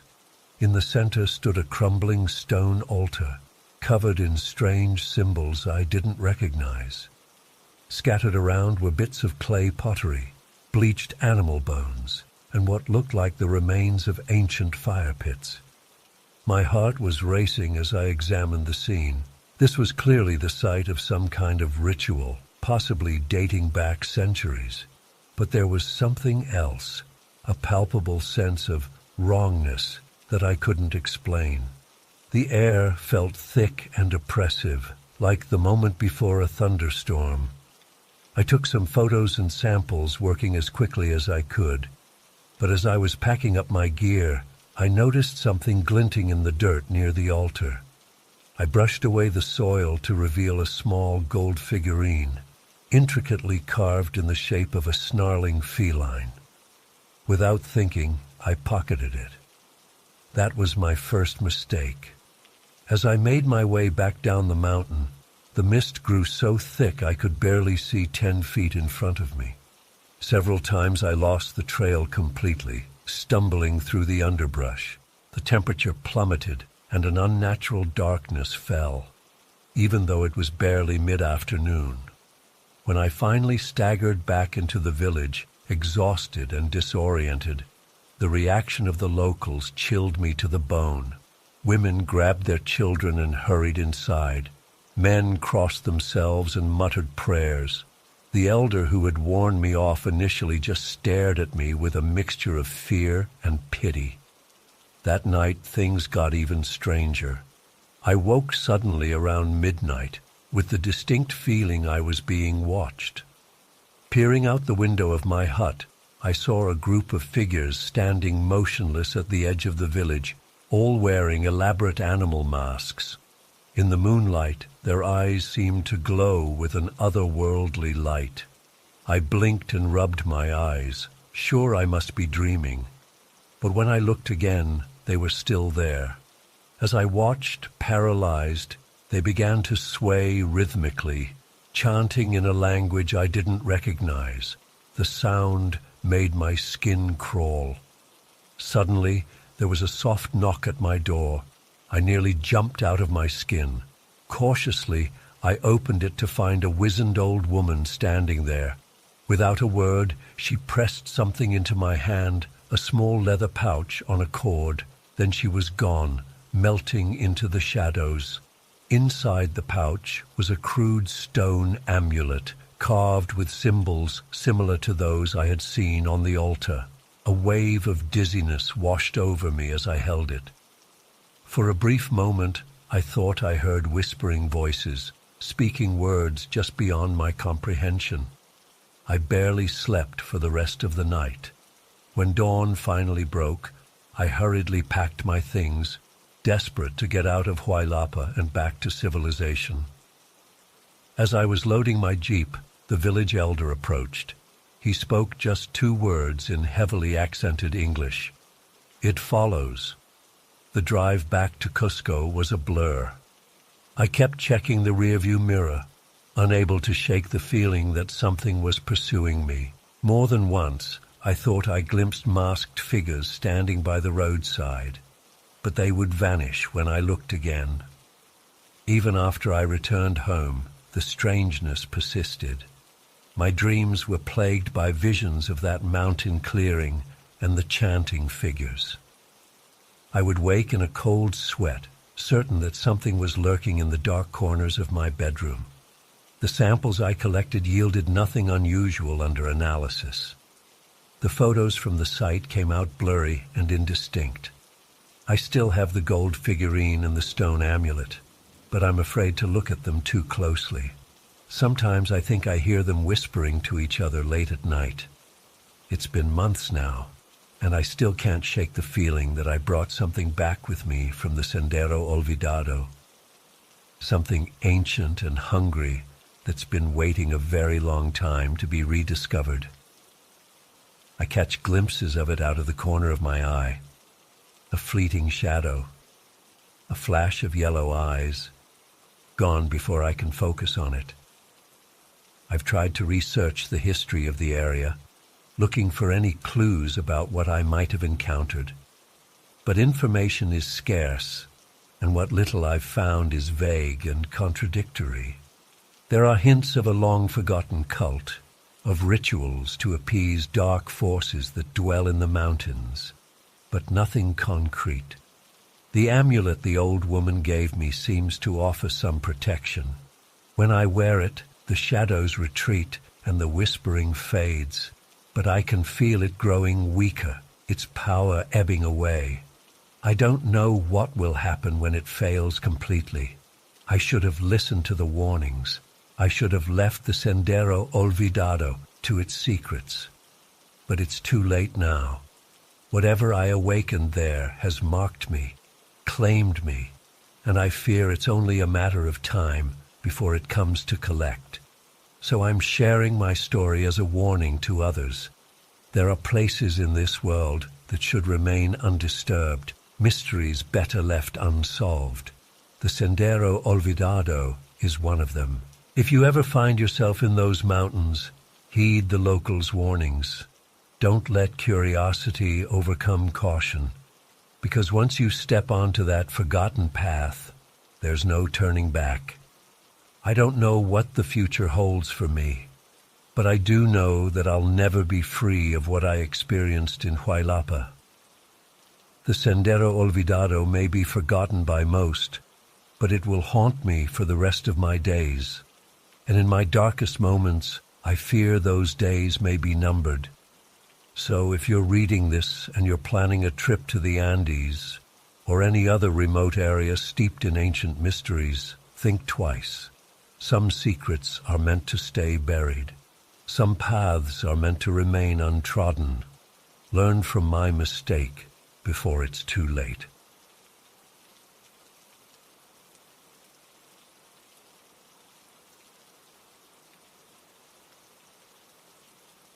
As I cruised down the empty highway, I spotted an old dirt road leading off into a vast field. With no other options in sight, I decided to follow it, hoping it might lead to a farm where I could ask to camp out for the night. The road seemed to go on forever. Nothing but golden wheat swaying in the breeze as far as the eye could see. Just when I was about to give up and turn back, I saw it. An old abandoned farmhouse looming in the distance. It was a decrepit two-story affair, paint peeling and shutters hanging crooked. Not exactly the Ritz, but it would do in a pinch. I pulled up to the house, the rumble of my bike shattering the eerie silence.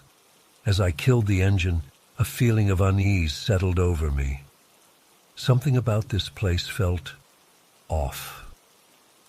I shook it off, chalking it up to too many hours on the road. Before heading inside, I decided to check out the small town I'd passed through about 10 miles back. I needed to grab some food and water anyway. The sun had fully set by the time I rolled into the sleepy little town. Most businesses were closed, but I found a small general store still open. As I gathered supplies, I casually mentioned to the old man behind the counter that I was planning to crash at the abandoned farmhouse down the road. His eyes went wide, and he gripped the edge of the counter so hard his knuckles turned white. "Son, you don't want to go anywhere near that place," he said, his voice trembling slightly. "Strange things happen out there. People go missing, hear things that ain't natural." I laughed it off, assuring him I'd be fine. But as I walked out, I couldn't shake the chill that ran down my spine. What was it about that house that spooked the locals so bad? Back at the farmhouse, I tried to put the old man's warning out of my mind as I set up camp in what used to be the living room. The floorboards creaked ominously under my feet, and musty air filled my lungs. But it beats sleeping outside, I told myself. I laid out my sleeping bag, ate some of the food I'd bought, and settled in for the night. Sleep came fitfully, my mind conjuring up all sorts of ridiculous scenarios based on the old man's cryptic warning. I'm not sure how long I'd been asleep when a sound jolted me awake. Footsteps. Heavy, slow footsteps creaking on the floor above me. My heart began to race. I was sure I was alone in this house. I sat up, straining my ears in the darkness. The footsteps continued, moving from one end of the upstairs to the other. Then they stopped, right at the top of the stairs. I held my breath, every muscle in my body tense. For what felt like an eternity, there was only silence. Then a single thunderous footstep on the top stair. I scrambled for my flashlight, flicking it on just as another step creaked. The beam of light illuminated the staircase, but there was nothing there, just empty, rotting steps. And yet the sound continued. Step by agonizing step, something unseen descended the stairs. My mind reeled, unable to process what was happening. This couldn't be real. I had to be dreaming. But the cold sweat on my skin and the hammering of my heart told me this was all too real. As the invisible presence reached the bottom of the stairs, I bolted.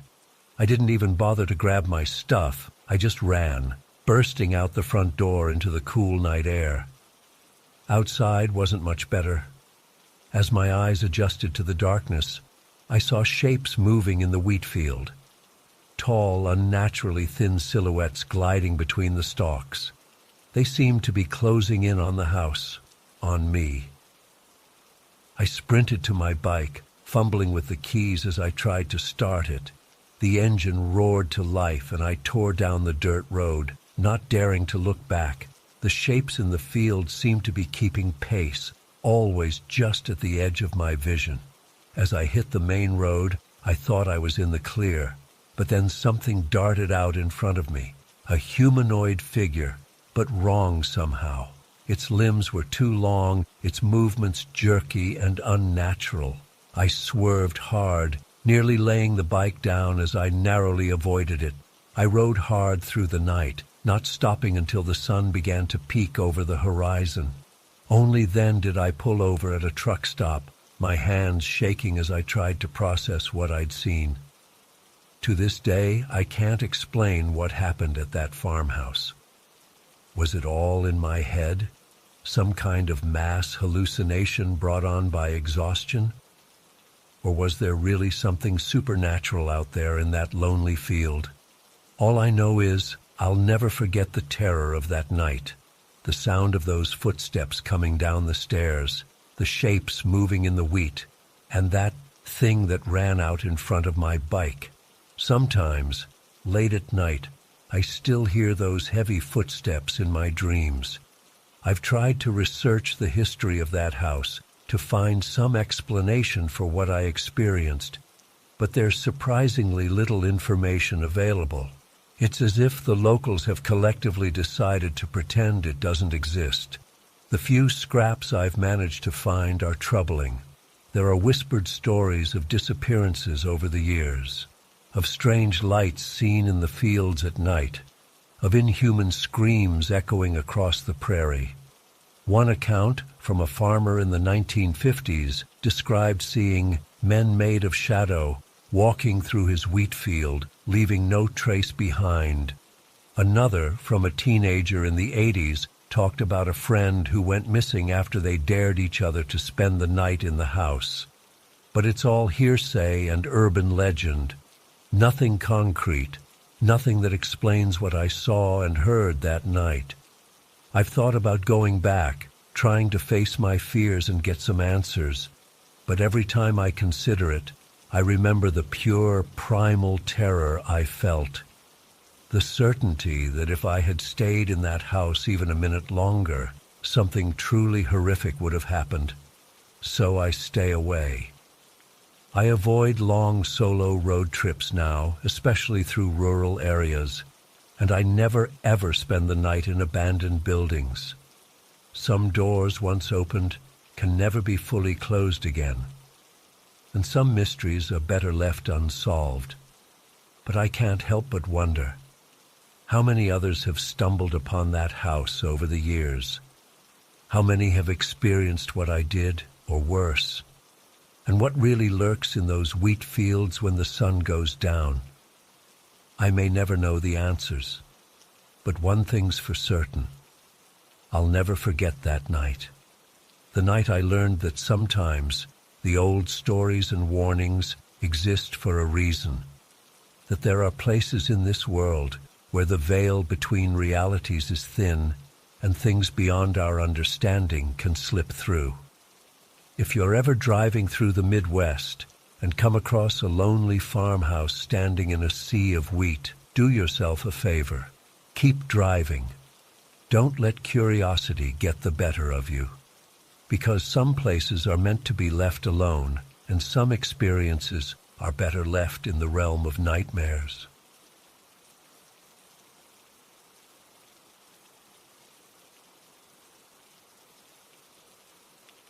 I was driving my grandmother to her old friend's funeral when our trip took an unexpected turn. The winding mountain road stretched out before us, trees casting long shadows as the sun dipped lower on the horizon. Grandma had insisted on making the journey, despite her age and frailty. Margaret was there for me during the darkest days of my life, she'd said. I owe it to her to say goodbye. As we climbed higher into the mountains, the air grew cooler and a light mist clung to the roadside. I gripped the steering wheel tighter, hyper-aware of the steep drop-offs just beyond the guardrails. Grandma dozed in the passenger seat, her weathered hands folded in her lap. The first sign of trouble came with a sickening thump from the rear of the car. The steering jerked in my hands as we veered dangerously close to the edge. Heart pounding, I managed to guide us onto a narrow gravel pull-off. "What's happening, dear?" Grandma's voice was groggy with sleep. "I think we have a flat tire," I said, trying to keep the panic from my voice. "Stay here while I take a look." Stepping out of the car, the chill mountain air raised goosebumps on my arms. Sure enough, our back right tire was completely deflated. I stood there for a moment, mind racing. We were miles from the nearest town with no cell service. The sun was rapidly sinking, painting the sky in ominous shades of red and purple. As I debated our limited options, the rumble of an engine caught my attention. A battered pickup truck came around the bend, slowing as it approached. My pulse quickened. Out here, alone and vulnerable, a stranger could mean help, or danger. The truck crawled to a stop about 20 feet behind us. Its windows were tinted so dark I couldn't make out the driver. For what felt like an eternity, nothing happened. The truck just sat there, engine idling. I could feel eyes on me, but couldn't see anyone inside. "Everything all right, honey?" Grandma called from the car. "It's fine," I lied, not wanting to worry her. "Just checking something." The silence stretched on, broken only by the low rumble of the pickup's engine. My skin crawled with the sensation of being watched. I found myself taking a step back towards our car, ready to jump in and lock the doors. Just as I was about to make a run for it, the pickup's engine cut off. The driver's door creaked open, and a tall figure emerged. In the fading light, I could just make out the shape of a man. He approached slowly, hands raised in a non-threatening gesture. "Looks like you folks could use some help," he called out, his voice unexpectedly gentle. As he drew closer, I could see he was older than I'd first thought. Probably in his 50s, with salt and pepper hair and kind eyes. He wore faded jeans and a flannel shirt. looking every bit the part of a local. "Flat tire," I explained, still wary. "We don't have cell service up here." He nodded knowingly. "Yeah, reception's spotty in these parts. Lucky for you, I never go anywhere without my tools. Mind if I take a look?" Before I could respond, I heard Grandma's door open. "Jack? Jack Miller, is that you?" The man's eyes widened in recognition. "Well, I'll be damned. Evelyn, what on earth are you doing way out here?" To my utter bewilderment, Grandma tottered over and embraced the stranger like a long-lost friend. "We're on our way to Margaret's funeral," she explained. "This is my granddaughter, Lisa." Jack's face grew solemn. "Ah, I heard about Margaret. I'm sorry for your loss, Evelyn. She was a fine woman." As they chatted, I stood there in stunned silence. How did my grandmother know this random mechanic on a remote mountain road? Seeming to sense my confusion, Grandma turned to me. "Jack here is Tommy Miller's boy. You remember me telling you about Tommy? He and your grandfather were thick as thieves back in the day." Jack chuckled. "That they were. Dad always said your granddad was the only one who could keep up with him on these mountain roads." He glanced at our car. "Speaking of which, let's get you ladies back on the road before it gets too dark." As Jack set to work changing our tire, I pulled Grandma aside. "This is quite a coincidence," I whispered. She patted my arm, a knowing twinkle in her eye. "Is it, dear? I've always believed there are no true coincidences in this life. Sometimes help comes from the most unexpected places." I mulled over her words as I watched Jack work. The odds of running into someone connected to our family out here in the middle of nowhere seemed astronomical. Yet here we were. As Jack finished up, I noticed the pickup truck that had unnerved me earlier was nowhere to be seen. "Did you see another vehicle pass by while we were talking?" I asked. Jack looked puzzled. "Can't say that I did. It's been mighty quiet up here all afternoon." A chill ran down my spine. I was certain that truck had been there, watching us. Where had it gone, and why hadn't Jack seen it? With the spare tire in place, we were ready to continue our journey. As I thanked Jack profusely, he waved off my attempts to pay him. "Consider it a favor to an old family friend," he said with a wink. As we pulled back onto the road, the last rays of sunlight disappeared behind the mountains.